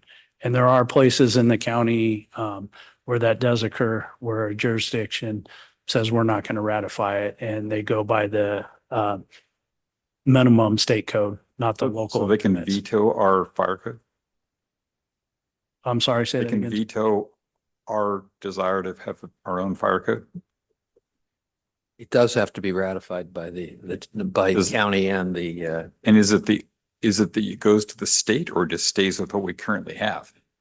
It would go to the minimum state code. So our local amendments that were approved in the previous adoption cycle, they go away January 1st. but if memory serves, because we have had this problem before. We had, you may recall, a dust up with Orinda with respect to, well, I would call it zone 0, but it was the 2-foot zone. We came the 2-foot zone, but it was the original fire code that we proposed had, this is a number of years ago now, I don't know, 6 years ago, 2020. Okay. We proposed a 5-foot zone 0 in that code.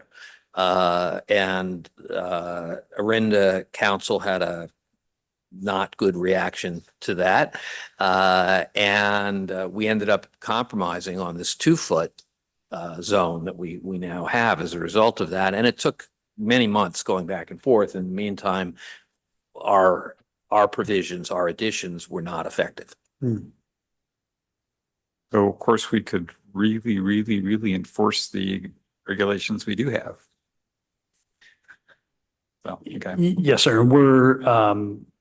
I'm working with the city and town manager, the planning department, to make sure they understand the changes. And as of right now, I don't foresee any hiccups or issues as we go forward.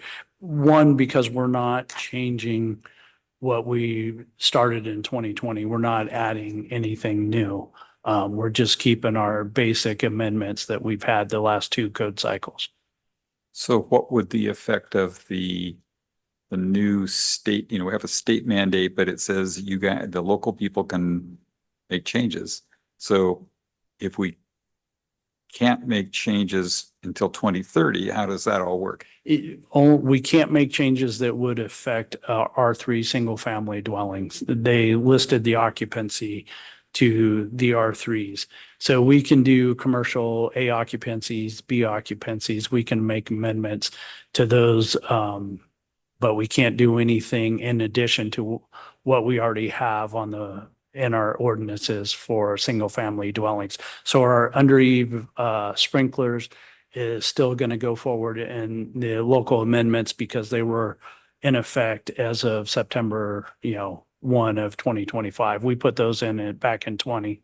But what about all the new 5-foot stuff, the zones? That is not considered a building standard because it's outside the exterior walls of the Okay. home. So it's everything that is considered a building standard.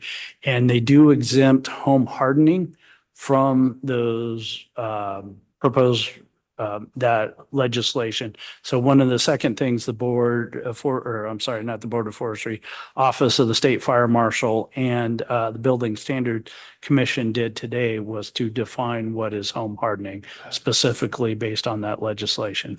So you can put in home hardening requirements We can put in home that hardening. fit inside their definition. Yes, sir. Okay. So, It's not all so, bad. so is that like gutter guards and ember resistant vents? Yeah, all that stuff is still in there Yeah. in those areas. And I see Ruben with his hand up, probably gonna correct me on something. No, actually, Fire Chief, you're actually absolutely correct. The one thing I did want to add is that there was this discussion about ratification by the towns and the county.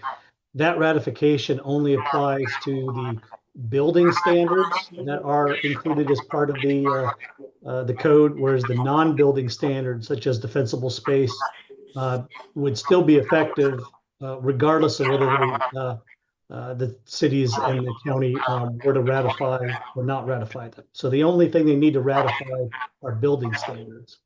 All the other ordinances that we have concerning like defensible space and fuel breaks, those are non-building standards and are not subject to ratification by the town, the city, or the county. So does that mean that in the past we could have done the 5-foot zone 0 and gotten away with it theoretically? Yes, sir. Back in 2020, we didn't realize that. So we had our defensible space regulations in the fire code. And it was after going through that adoption process, working with the Office of the State Fire Marshal, we realized that our defensible space regulations being in the fire code wasn't the appropriate place because they weren't a building standard for the state fire marshal. That's why we pulled them out in the next adoption cycle and created the defensible space ordinance, and the fuel break ordinance. Great. Good. Okay, thank you. And the fire marshal has a couple slides to go through. Sorry, we've been making you just wait. No worries. Good evening, directors. So I'll be presenting the changes to the fire code, the local amendments. Most of our local amendments will remain unchanged. Several sections were removed since they are now incorporated into the state code, as Fire Chief stated. And then we also identified some areas for cleanup. So the first part is chapter 2 under definitions. The first proposal is to add the definition of mobile food dispensing vehicles, which is necessary for clarity when enforcing regulations for food trucks. And that's in chapter 41 of the fire code. The second proposal is an attempt to codify a regular practice. This code section, it states that fire apparatus access roads shall extend to within 150 feet of all portions of the facility and all portions of the exterior walls. So this proposal is just to allow the fire code official to authorize an increase of a distance of 250 feet. So can we ask questions along the way or? Correct, yes. Okay. So, because we just had a discussion last month, I think, on somebody that had more than 150 feet, and we're now going to give them an exception because unless their road's more than 250 feet, it wouldn't be a problem? This, sir, is going to set the maximum distance at 250 feet and grant us the ability to extend past 150 feet. To do that, they're going to have to request modifications, and the modification would be to sprinkler the existing building. And we could also require sprinkler the attic to allow for this additional distance. And we've found the fire marshal worked with the county fire marshals again, as we did in the previous adoption cycle, to kind of make our codes as standard as we could countywide. And this was something our partner neighbors felt was appropriate and would help them out. And we've run into a few cases where it would make sense to allow them to extend past that 150 feet if they're going to sprinkler everything. We wouldn't want to go past the 250 feet. So in the example of last month's thing, In they were in the within hearing, 250 and they sprinklered their attic and their house, they've been okay? they would have, but not for the vegetation, the juniper, the hearing last month, I believe that's the case you're referring to, sir. This would not exempt the juniper or the hazardous vegetation within 10 feet of the roadway. But what it would allow is them to have a driveway that's, up to 250 feet in length. They would still have to have the turnarounds at the end of it and all the other portions of the code. Okay, great. Next slide. The next section, 506.1.3, Knox Rapid Entry System Key Box Components. This amendment is just to provide another method to gain entry onto a property in the event of emergency. What's not listed here are 7 possible ways to gain entry, and we just added keypad code to allow the code to be inputted into the Knox box. The next one, 506.2.1, Knox box upgrade. So this was a countywide grant that we applied for to consolidate Knox keys. This would be at no cost to the resident, just labor by the department to switch out the cores. And basically it's just to switch out the cores of all the Knox boxes so that we have a universal key for the county. Sense. The result of that grant has not been awarded yet. Okay. The next section, figure D 103.1. This is for dead-end fire apparatus access road turnarounds. The state code actually got more restrictive than our current local amendments. For example, cul-de-sacs in our current code are required to be 90 feet in diameter. The state code changed that to 96 feet in diameter. The only thing that's changed in each of these figures is the road widths. The state code says 26 feet or 20 feet in some of the figures, and we would like to maintain 20-foot road widths for these. These are all for new things. Correct. Okay. And next slide, we're going to switch to the WUI code. And again, directors, because of the hearing today, where the Building Standards Commission Office of the State Fire Marshal added high fire hazard severity zones to Chapter 1, Section 1.1.2, the county fire marshal group recommended that we add the high. The state has already done that with their emergency rulemaking process. There's a couple amendments that the county's proposing to do that I wanted to bring forward for the board and just kind of walk through with you. I believe our amendment, I like what the county's proposing here. I think we just need to tweak it a little bit to make it more appropriate for our jurisdiction. Correct. Okay. Next slide.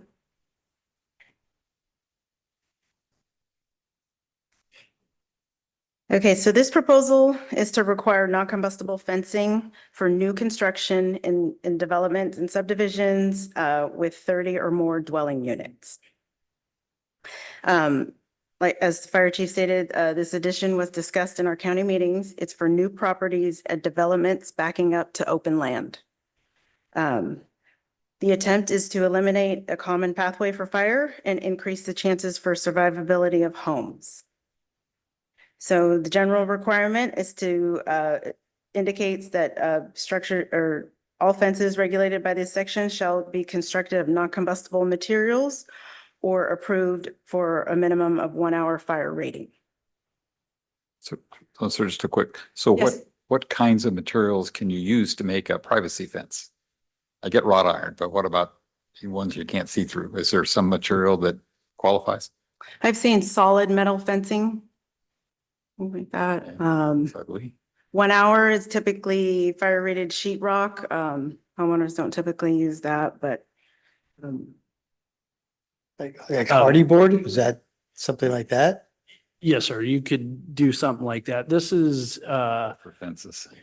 taken from Southern California. Orange County is a good example. Their new housing developments that abut open space at the end of basically zone one, that 30 feet of a property line, you will see on the outside perimeter of that development. This isn't for the interior structures, but on the outside, there's that block wall, concrete, non-combustible fence that when that vegetation fire that's in the grass and brush and being blown down into the development, it hits that block wall that's 30 feet from the house and the fire stops. And then all we're worried about is the embers. The question that I wanted to bring before the board is, 30 or more dwelling units for the county is appropriate. We're not seeing that type of development.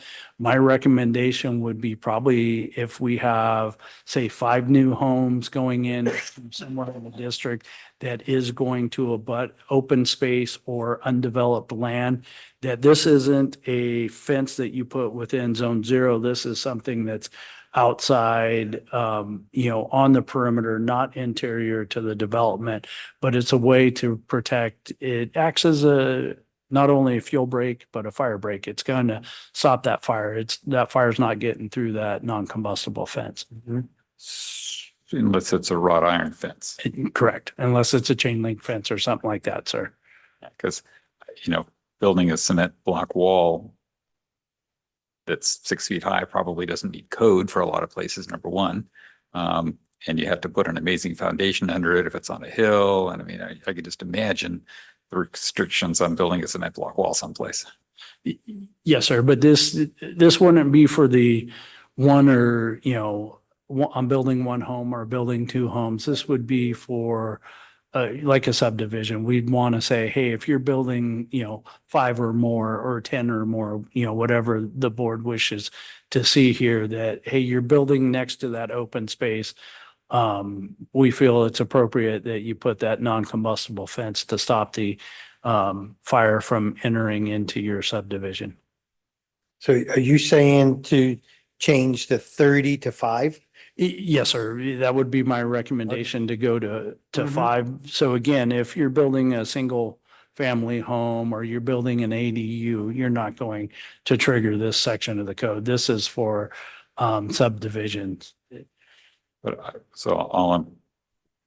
I can imagine people would put in chain link fences or wrought iron fences of some kind, because the cost of putting in a cement block, something that's going to actually block a fire, would be prohibitive. I can imagine, because it has to go on the entire perimeter of a development, and that's cost for real money. Yes, sir. So I guess all I'm saying is manage expectations that it's just going to be a metal fence. And we could write that in there, that a chain link fence, even though it's non-combustible, it doesn't meet the intent. The intent is to stop fire from transmitting through the fence. So it would have to be some type of solid material that was non-combustible to prevent fire from passing through it. That doesn't seem realistic to me. I'm sorry, but that just doesn't, if you think of the perimeter of people that have big lots, for example, there are a lot, what if they made it all bare dirt? Do the same thing, right? Most of it the same thing. Right. Again, sir, I think for, 5 or more or 10 or more new homes and a new subdivision going in, this is for new construction. This isn't going back to existing construction. This is somebody doing something new. I get it, but I still don't think it seems like a realistic way to solve that problem. Understood. You're asking people to spend, $100,000 on their lot, and that's just not realistic. Maybe, do we have other regulations that make you spend an extra $100,000 to, make your house fireproof? Probably not. So for me anyway, this is over the top. There must be another way to slow down fires.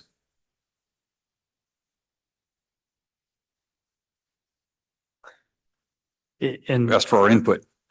no, we did, sir, and that's why I wanted this one to come before the board to seek input on this.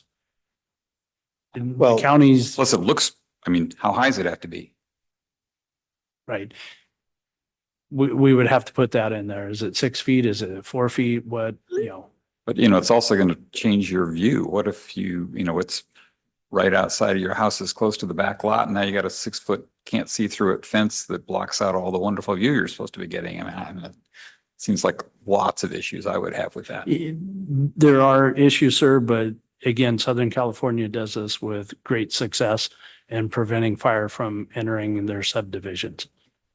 Unless you're in the Palisades. The new subdivisions, I should say, sir, and they do lose structures. This fence would not prohibit embers from landing on a receptive fuel bed and starting homes on fire. I mean, you still need the zone 0. You still need the home hardening. This is just another approach to stop fire from entering into the subdivisions by putting a non-combustible, wall around new subdivisions of a specified size. So all I know is I am familiar with a piece of property that's 15 acres up in Tahoe that has a 9-foot non-combustible fence made of cement, goes all the way around.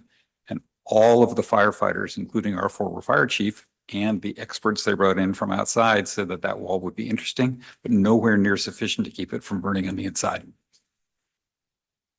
that's 12 structures.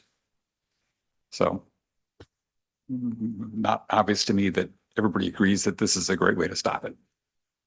Understood, sir. So this that we're looking at right now, this is the state code? This is in addition to, this would be a local amendment to the WUI Local code. amendment, but it says 30 here. Yeah, You that's said- the regulation or the language that was proposed through the county fire marshal group was to add this language, the new residential subdivision. So the county is the Contra Costa County Fire. I talked to their fire marshal there afternoon. They're getting language from their county council on how they're going to word this. I believe the county will pass that is what I foresee right now, but we don't have to. That's why I wanted to come before the board tonight, specifically with this one. 30 is pretty I mean, I don't know that we're gonna have any 30-unit subdivisions in the next 3 years. I think That's a there are pretty- several on the books in Moraga, aren't there? There, So would have included Wilder. So now imagine putting because that's like 200 or something, right? Yeah. So now imagine putting a perimeter wall all the way around Wilder. Yeah. Well, it would prevent them from having to do their annual field break. Yeah, except I thought they were already classified as as an area that was a refuge area. Yes, a So- shelter in place community, but they still have to maintain the 100-foot fuel break around their. Right. Oh, I get that, but I guarantee it's cheaper to do a 100-foot fuel break every year than it is to build a cement block wall 6 feet high all the way around your property. I mean, talk about a couple of miles worth of cement block wall. Yes, And sir. and if they're already a shelter in place, somebody thinks it's not got a very likely place to burn. are the other jurisdictions in the county, they're considering this same amendment right now? Yes, sir. And again, for all new construction, this isn't Yeah. going back. Right. Well, I'm okay with it if the rest of the county's doing it. I don't know if I'd change it to 5, but I think 30 is reasonable. Any other comments?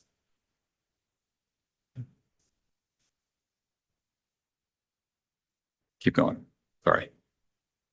That's pretty much it. The next slide just further provides more details regarding the fencing.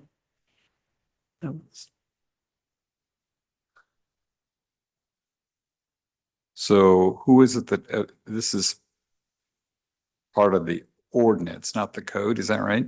This would be our local amendments to the WUI code that would become part of our ordinance. Part of our ordinance, right? So nobody else has to approve it but us. No, sir, this is part of the building standards. So this would go ratification to the city, town, and county. This is, so how can something that's not in the physical structure you have to get a building permit for be part of the building code? Because I thought we just decided that stuff that was a building was what this is, this has to do with, you know, fire prevention outside of your structure. Yes, sir, but it's still a structure. The fence is considered a structure, which the code defines. The structure is that what is, it's a horrible definition, but it's that which is constructed or built. So fences would trigger that where vegetation doesn't trigger. But you were requiring them to build a fence, not to approve their construction of a fence. So this is a different, to me, that's a whole different, you know, it's one thing if they say, I want to build a wooden fence and you could say no, but if they say, I just want to leave it open. Right. We're saying, no, you have to build a fence. That's a big. We're saying that in your new subdivision, you have to build your homes to this standard as well as build a fence on the perimeter portion of the subdivision. Is what That this doesn't would seem like a building code to me. I don't know. You guys are the experts on what a building code is, but that doesn't seem like a building to me. That's not the way, in the new regulation, the zone zero, that isn't how they define buildings or structures. I mean, really specifically not how they define them. So if we want to put it in ordinance, that sounds, you know, that would, to me, be the way to do it. I'm not an expert and I'm not the lawyer in this, but it doesn't sound like a building code to me. We will check on that one with council, sir, to make sure it fits in there. And this isn't something that we feel, it's not the hill I want to die on, sir. If the board did not like this one, that's fine. It's a local amendment. We haven't had it in our codes. It was something we were thinking about because our partner agencies were putting it in their local amendments. But again, if this is, you know, a bridge too far, we're happy not to include this. No, I'll just reiterate, if the other places in the county are going to approve this, I would approve it also. And I just want to say earlier, I said I wanted to see, you know, a list of the summary. This is it. I mean, this is what I was asking for. So you don't worry about doing it again. I mean, this is what I was looking for. So. Yeah. So when do you want us to give you the feedback? Well, I think the challenge obviously is we need to kind of get a sense of, I don't mean to be crude about this, but is the board in alignment on this issue or, I mean, I'm hearing two different. They're only kind of yes and no. And there are three more of you. Yeah, I'm saying stay with the 30. I'm okay with staying with 30. But You have an opinion about this? No? You don't have an opinion? John, do you have an opinion? No, just, I thought they were going to put together something that would be more easier to assess.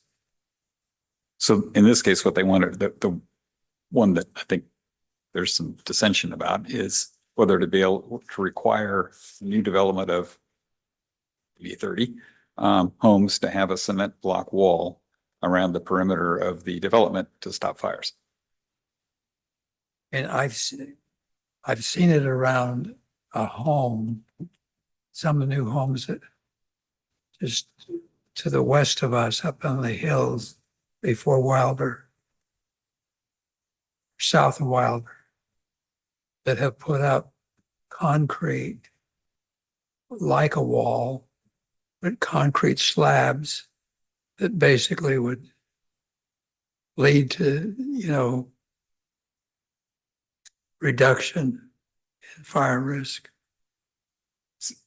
But I've not seen it on old construction. So when it stops the, quote, stops the fire, if the houses are already built of hardy board and other non-flammable things and have non-flammable roofs, and they've done all the fire abatement around them for 100 and whatever feet is required, is it really going to help that much? I think in some cases it does help, sir, but there's plenty of examples of the Santa Ana winds in Southern California of community subdivisions having these type of non-combustible fences, the block wall or a concrete wall around the outside perimeter, and the fire still finds a way to get inside, whether it's a zone 0 violation or they didn't have the proper home hardening or a window was left open or whatever the case may be. I want to be very clear. Doing this isn't going to 100% stop, fire from getting into our subdivisions. There's a combination of stuff, the home hardening, the zone 0, all that put together is what stops the fire from entering the community, just not one feature. And does it impact our, because all of a sudden, if you want to have a fire truck drive around, they can't just drive through, you can drive through lots of kinds of fences, right? But not cement block fences. That's correct, sir. We Well, wouldn't not be as able easily, at to- least. You can Yeah. probably do it, but if they actually build it about cement, not cement block, then you will not be driving through it. Yeah, but in the subdivisions where I'm envisioning this, they're small lots. We're not going to be driving a fire engine, through the property to get to those backyards. That's where you go from, like what do we call it? A 2-track type road or a fire trail that accesses that backside of the property for the type 3s or a type 6 fire engine. But you're correct, sir. Even in some of those scenarios, that fence would prohibit easy access to those areas. So I'm just thinking of the fire road that's at the end of Dalewood, for example, the south end of Dalewood. You drive up a nice road. If there would have been a cement block wall around between the open space and the last lot, which I think is effectively what we're talking about it. Now there's a fire road that goes through it, but now we have a 8 or 10 foot wide gap in your fence. Just kind of like leaving the window open, right? Absolutely, sir. So Let me make a suggestion, because I think we have a little bit of legal research to do here. Also, you're not looking at exactly what the chief is necessarily proposing, so we've got a little bit of speculativeness. Let us take this back and do a little more research, both factually and legally, and then we can bring this back as a specific item as part of the next consideration. okay, great. As part of that, maybe an update if you hear anything from other jurisdictions, Con Fire or San Ramon Valley, see what they're doing. Yes, sir. We will put the language that the other jurisdictions is, Okay. as long as they all agree to the same, and there's not any Cool. modifications, we can put that language in there. Good.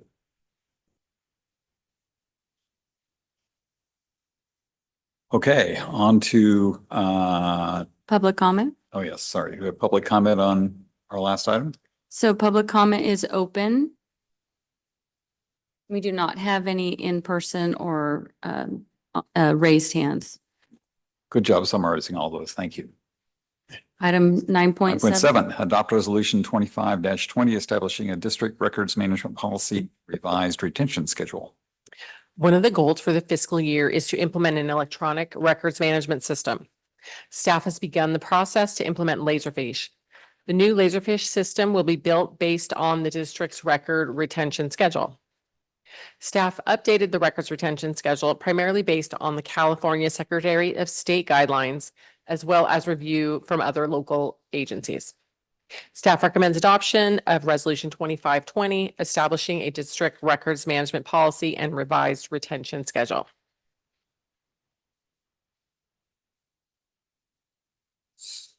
Any comments on it from the board? This directed Danziger, just general comment. So some of these have authority in government codes. And where it doesn't show that there's an authority in a code, where does that come from? That we have to, for instance, 5 years for grant applications or something, where, if it's not government code, why 5 years? Where does that come from? Right, we used our judgment. We looked at other agencies. We looked at that local guideline from the state. Okay. Did we change this from the one that was sent out on Friday? No, not that I'm aware of. No, sir, I was because- going to hit some of those changes that Okay. I received. I made some Okay, comments, good. yeah. Yeah, one of the changes, or any other comments, or would you like me to go Well, through the changes I have written? Yeah, I think changes and then we can have more comments. Go ahead. Okay. Station plans, I think that's a great, change. In looking at the fire code, we have to keep the approved plans, construction plans for the life of the building. So we will update that one. To The be permanent. And Permanent. The reason I had for that one was, we were hoping to have had the drawings on station 45, but we didn't have them. And wouldn't it have been nice to have them? There's a perfect reason to keep that kind of stuff. I had Another way to comments. think about it is until the building's gone. So, that's, but we keep them for a long time, hopefully. And I agree, sir. That would have been nice dealing with the Station 45 stuff to have those old plans. So I absolutely agree with that change. Then we had some comments on our local ordinances and laws pertaining to the ordinances. And I think that was based on if we did an ordinance and the law requiring that, we would keep those records. I wasn't sure how long the board would like to keep those. Well, so, in the last couple of months, we've had some cases come before us that had to do with, when the house was built in 19, fill in the blank. It was code and we met code and here's what the drawings got approved and all that. And so it seems to me this would potentially make it easy because all these things are super searchable. It costs almost nothing. I have 2 terabytes of data on my phone, right? You couldn't have 2 terabytes of data in your entire office. All the records we have couldn't take up 2 terabytes unless you did it in PDFs. So, it's incredibly inexpensive to store this stuff. Permanent on those as well, sir. Just because it doesn't cost, I hope we're having somebody think really hard about how to set up the database for all this, because there must be lots of examples of how to set up good databases for record keeping like this. But you have to make sure it's all searchable, and that's the hard part. I'm unclear exactly what record we're talking about. So I have real estate permits, tract development records. Those are permanent, and that would include plan review permits, correspondence approvals related to residential, commercial and subdivision developments, including new construction and significant remodels. We're requiring fire access, water supply, fire and life safety review. And those are permanent. And those would be permanent. Part of the issue we had with the hearing last month or a couple months ago was that construction happened prior to the formation of the district. And when we went to the county to say, hey, let us see those records, and those records are supposed to be permanent, the county did not have any record. Well, I get that, but that's backward looking. At least, 40 years from now, when somebody wants to look back, they'll know what we had. I noted in here that there was just one where the office of record was the board member.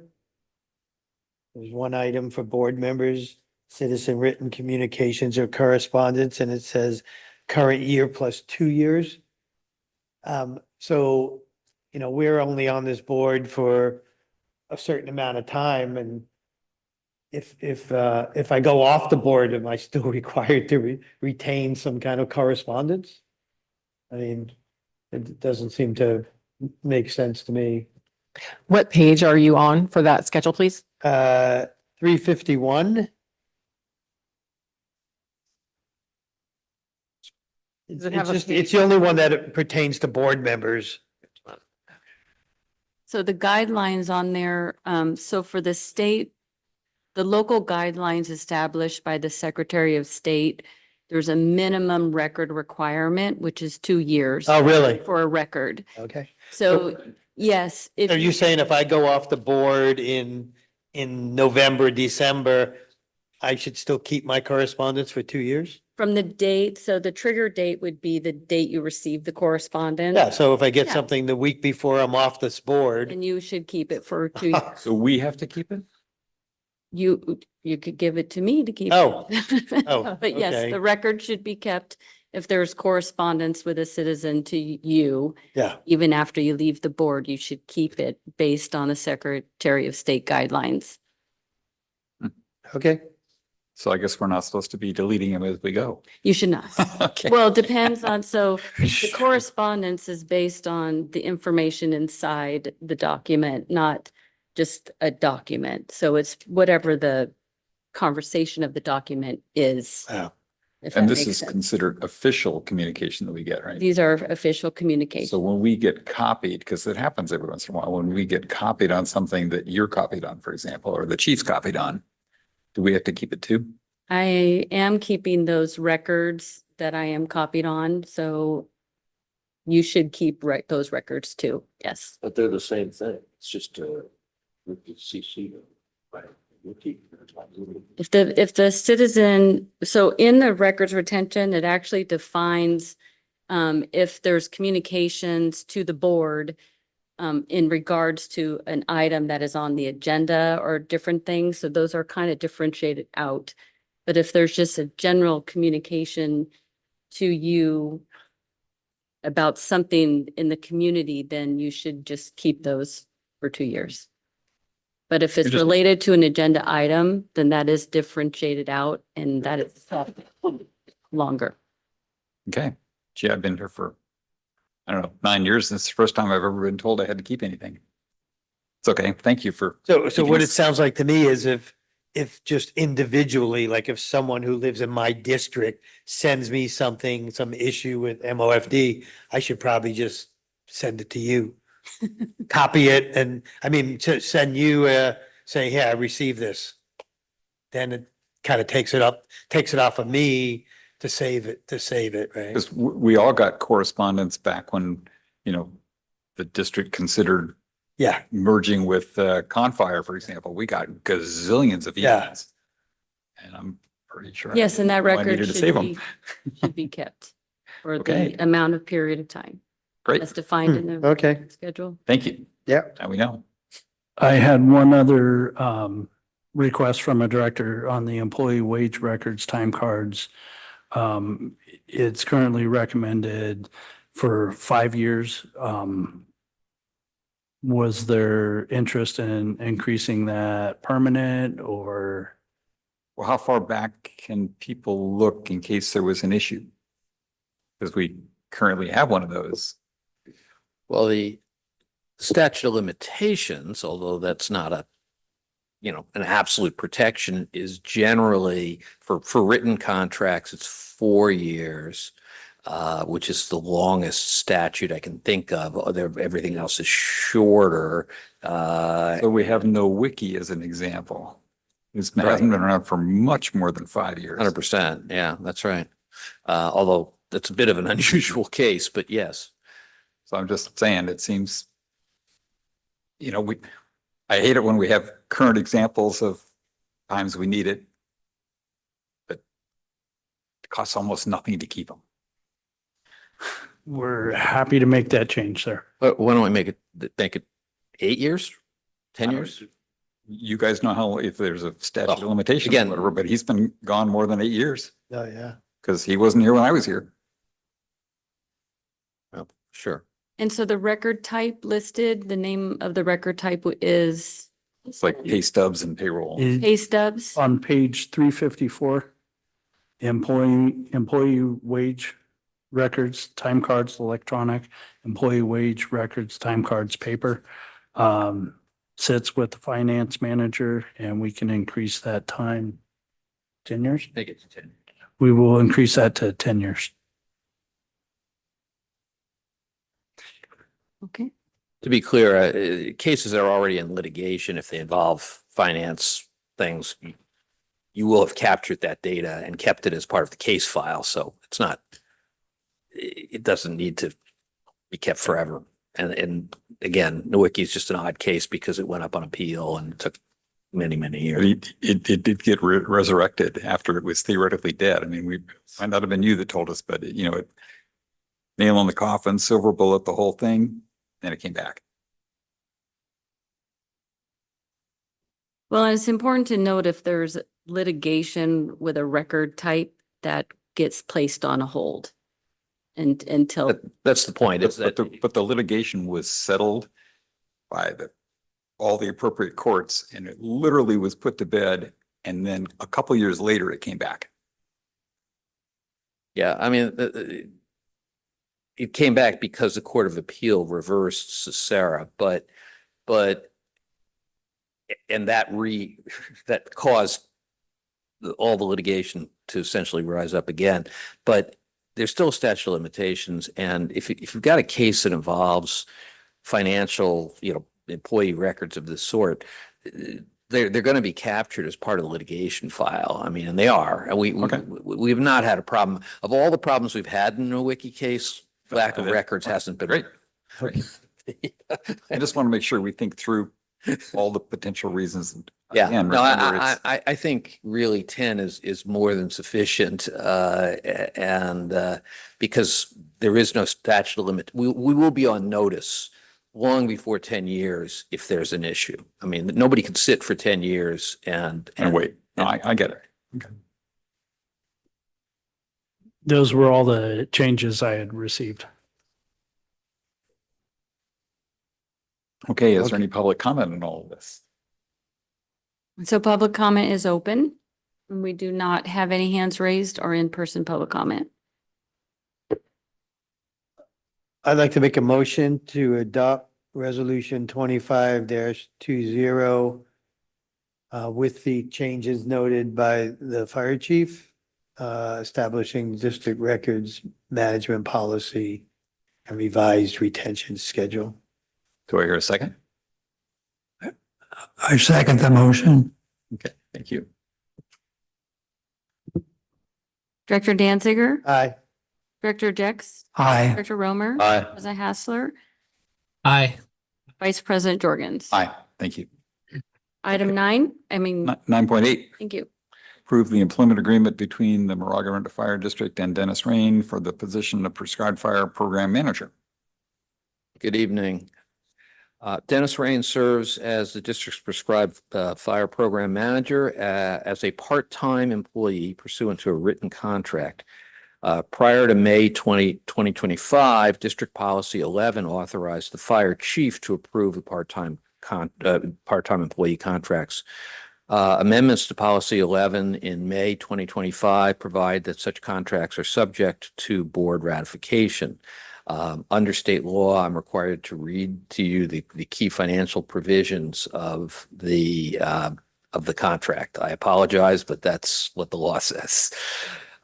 This contract is very similar to the previous contract with Mr. Rain.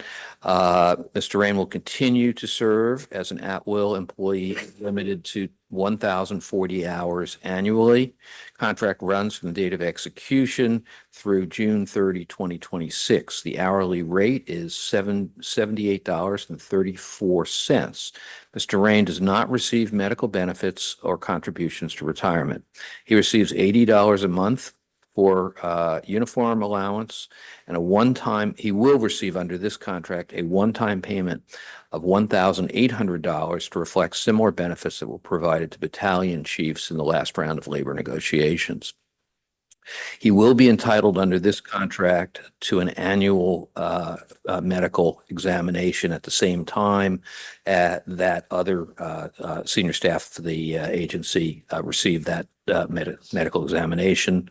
When working outside his regular schedule, Mr. Rain receives overtime. Okay, any discussion among the board? Any outside? Yeah, Oh, sorry. I have a couple of comments or questions. So why is this contract only for 8 months? Why not longer? Was something agreed upon? Yeah, it's a terrific question. We actually went back and forth on it a little bit, and there are some details and issues that we wanted to both Dennis and Chief wanted to work through, and so we thought this would give us a reasonable time to work them through and not be rushed, but also give us a little kick in the tail to get it done. Yes, yes. So we'll be back talking about this. And Yes, that's exactly right. I like number 14, other duties as assigned there. I have one other question too. So this position as prescribed fire program manager is able to go on deployments. And Yes. I just note that it looks like when Dennis would go on deployments, and he does, I know you go, it looks like he gets the same rate of pay that he gets from us here now. And I was a little curious about that, just from previous work. Dennis is has a certain amount of hours he can work, and it's less than full time. So he's on a staff schedule, right? He's on a 40-hour a week, basically, not working 40 hours a week. And if he goes on a deployment, it's a 24-hour job. So I wonder why there's not a different pay rate. So maybe he's being paid like he's on a week schedule, as opposed to it's not a 24-hour schedule he's on. So usually there's different pay rates if you're on a 24-hour schedule or if you're on a staff schedule. You know what I'm saying? It I seems, see what you're saying. He's an independent contractor. It's not, it just seems that I wonder if he was on a 24-hour a day schedule, why it would be the same pay rate as if he's on a week schedule. Right, I'll try on this one. Right, I mean, you can't go back. The position is what it is, all right? And it's a non-exempt considered 40-hour a week position, even though it's part-time. It's a part-time, non-exempt position. It has an hourly rate. You have to pay the person, the employee, that hourly rate, regardless of what their assignment is. So we don't have a different rate for staff positions versus a 24-hour a day. We do when it pertains to to an employee who's permanently assigned in one way or the other, right? So if you're a battalion chief, actually, Right. all of our battalion chiefs are 56 hours boys, so that's not a good example. But if we'd had one who was assigned to the office, that person, their hourly rate would be different Would be because different. it's 40 hours and you convert the 40 to 56. We do that by Right. individual. We don't do it within an individual, as I understand it. Right? Is that right? so does his time out on a fire someplace, is that included in the 1,040, or is that somebody else hiring him, like the state? I think it's, is it? I'm gonna ask, Yeah, sorry, he's a bit of a one of a kind, as you know, so Yeah. better to ask him. Dennis Frayne, Prescribed Fire Program Manager. So the out-of-county responses that I go to are paid under the agreement with the California Fire Assistance Agreement. And it all works out. I work basically a 40-hour week, but there's overtime involved because I get paid 24 hours a day. So it's more than fair for me. Got it. And Got it. no issues with that. Okay. But is that part of the 1,040 hours or not? The 1,040 hours is work that I do in the district. For us. And there's an exemption that we have a letter on file from Cicera that says that as long as my deployments are not scheduled emergency in nature, that they don't count against that 1,040. Perfect. Thank you. Okay. Dennis, do you have any other comments, by the way? Since you're I standing do there? I just have one other sorry. question too. It has to do with deployments again. Deployments for for Dennis as an employee, are those subject to approval by the chief? Yes, sir. I'm in constant contact with Dennis as we start transitioning into fire season.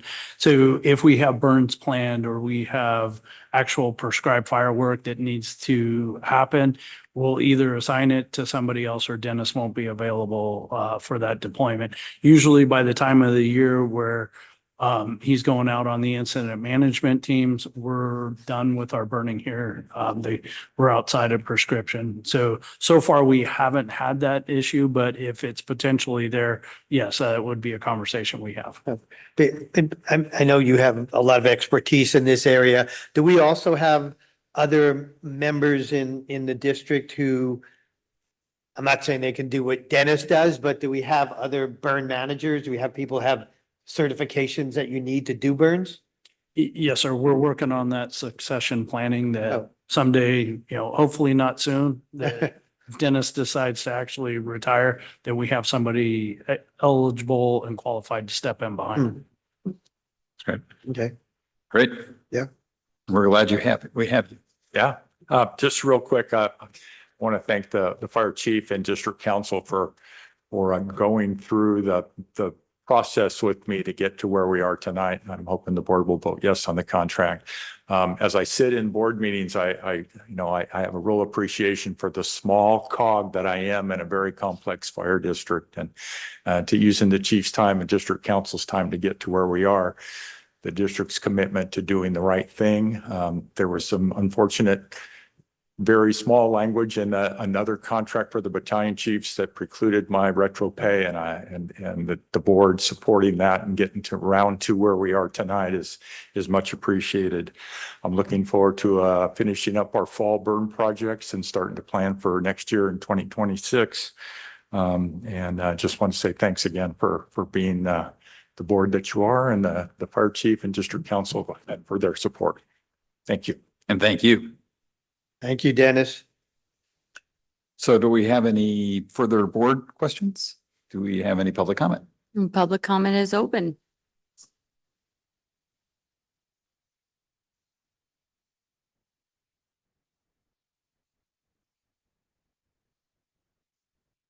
Good evening. I'm Mark Evans, resident of North Orinda. I just want to go on record that Dennis Rain, we're so fortunate to have him for another year. He's one of the best representatives of this fire district, accessible, knowledgeable, treats everybody well. It's just wonderful to have him in the district. Thank you. Thank you. I think we all agree. We know that. Thank you. It's nice to hear from outsiders too. We do not have any more public comment. Okay, do I hear a motion? I'll make a motion to approve the employment agreement between MOFD and Dennis Rain for the position of prescribed fire program manager. Okay. Director Danziger, Aye. Director Jex, Aye. Director Romer, Aye. President Hassler, Aye. Vice President Jorgens. Aye. Okay, the motion is approved. Right. Committee reports. Audit Committee. Nothing. Ad hoc with the City of Orinda. We have our meeting in another, not quite a month. It's 2.5 weeks, I guess. Yeah. November 5th. Okay. Town of Moraga, Ad hoc Committee. Nothing. I'm just curious, have you met yet? No, we had a meeting scheduled, got canceled, and we don't have another one rescheduled yet. Okay. Okay. And then the ad hoc committees for facility projects, administration 41 and 45. So we did have a meeting. Mhm. Want to Yeah. talk about it? We had a meeting on Zoom and not much to report though, right? And Not a whole lot to report. We're waiting on news from one of the outside potential interested parties. All right. And we can open up public comment. And we do not have public comment. We'll move on to future agenda items. Any requests? Well, I have a question for council. Can at this point, can we suggest something for closed session as well? I don't see any reason why not, as long as Well, it meet, I mean, obviously, subject to it being subject to closed session. But sure. as appropriate, I would just like, either on agenda or close, I would just like to be able to discuss station 41 or 45, just the update. And it might be involved negotiations. Yeah, it is, it will involve, it does involve negotiations. So- and it so would maybe- require doing it in a closed session. So maybe. All right, so just like to suggest-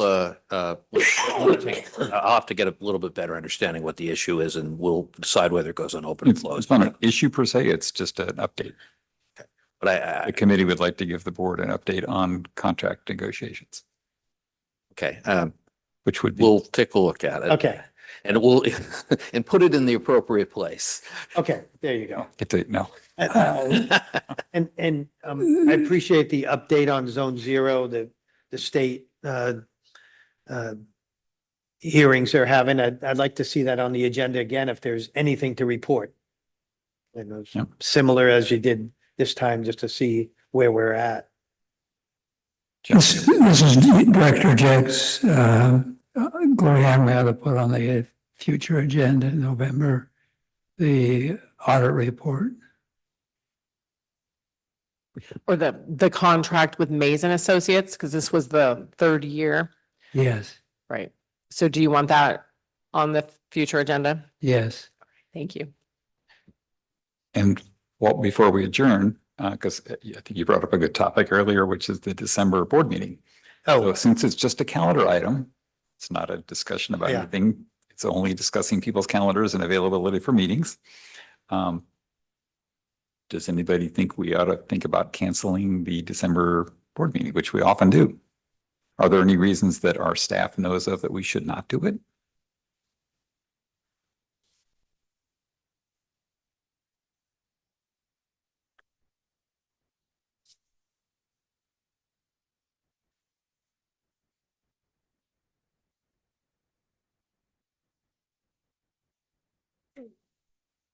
well, Sir, the only thing that I can think of for December would be the hearing for the fire code, but we can push that to January. We would still get it to the city, town, and county for their ratification.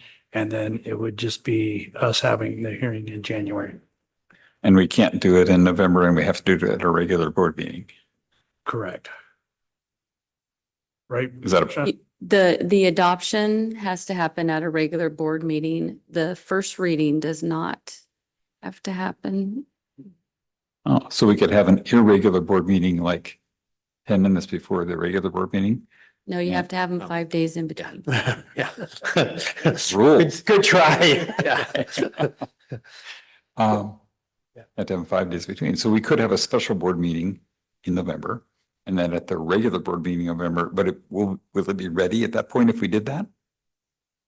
The only issue I could see is if the city or the town had some issues and they weren't going to ratify it, and come back to us, but we can do a lot of pre-work to try to make that happen, to see if they have any issues with it.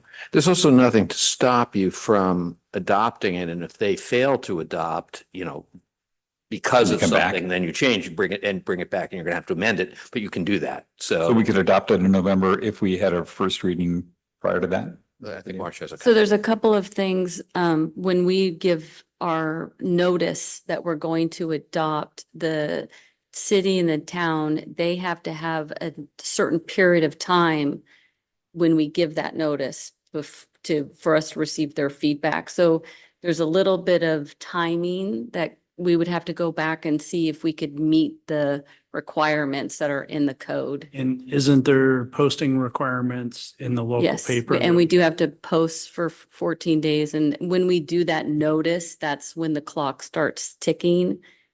That the city and town has 30 days to provide comments back to us. So there's a little bit of, we just have to go back and rework the timing to see if we can squeeze it all in. And the worst case is we approve it in January. In January. Is that So there's a lot of downside to that. No, sir. The last two code adoption cycles, we haven't got it approved until April timeframe. So I'm not as worried about it then. if we do it in January, I have Nobody not died worried. because of it. Okay. So can we, so should we have an agenda item in November regarding the December meeting? Is that, Well, we could, since it's just a schedule, we can talk about it now and agree now, yeah? because it's not, doesn't have to be agendized, I don't think. If a quorum, if there is not a quorum that's available in December, then you can cancel the meeting Yeah. without having Oh, an item on the agenda to cancel the meeting. On the other hand, if you were just canceling the meeting, not because of unavailability, then you need an agenda item. okay. So So I'm not gonna be maybe we should just get polls. And I'm not going to be here in January either, because I'm going to be Oh. in Antarctica, so I'm definitely not calling in. Don't they have the internet? But you kind of, only to pay for it, but it ain't cheap. Okay. Elon Musk has you covered. You can do that, and that's what they do use for internet connectivity, but it's a lot. Yeah. They charge a lot by the minute. And Oh. since we have I would- multiple hour-long meetings, that Yeah. sounds like an expensive expense for the, I think maybe the best thing to do is let staff poll the board and see if they're available in December, and if not, we'll cancel the meeting. Okay. We don't need official action by the board to do that. Okay. so the answer is if you don't want to have the meeting, you might not be available. Okay. I'm available for the December meeting, so if we need to have one and we need a quorum, I'm one of three. Okay. Great. Any other requests for future items on the agenda? No? Okay, we do open public comment for our future agenda items. We do not have public comment. Okay, do I hear a motion to adjourn? I just want to say one thing before we close. President Hassler, is it possible that you could just stay on for just a moment after the meeting? Like for 2 minutes? You're muted, Director.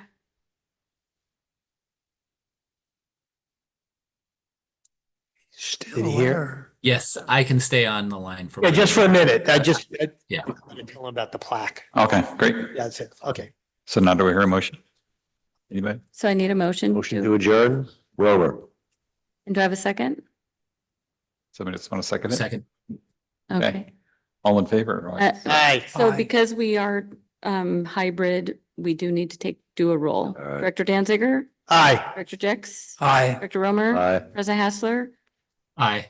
Vice President Jorgens. Aye. Thank you. The time We is are adjourned. 9:32. Thank you. Great job, everybody. Hey, Greg, can you hear me? Yeah. Yep. Hey, fine. The meeting's over, so I just want to let you know, I brought the plaque for Chief Winiker today. Okay. And so all of us signed the back of it. So the, Okay. And so you're not here and they're going to give it to him. Right. Is it okay if I just kind of write your name on the back? Yeah, that's fine. That's I fine. just want to let you know that. I'll send you a Yeah. picture of what it looks like. Okay. Yeah, not a problem. That's great. Okay, Thank you for thanks a doing lot. that. Okay.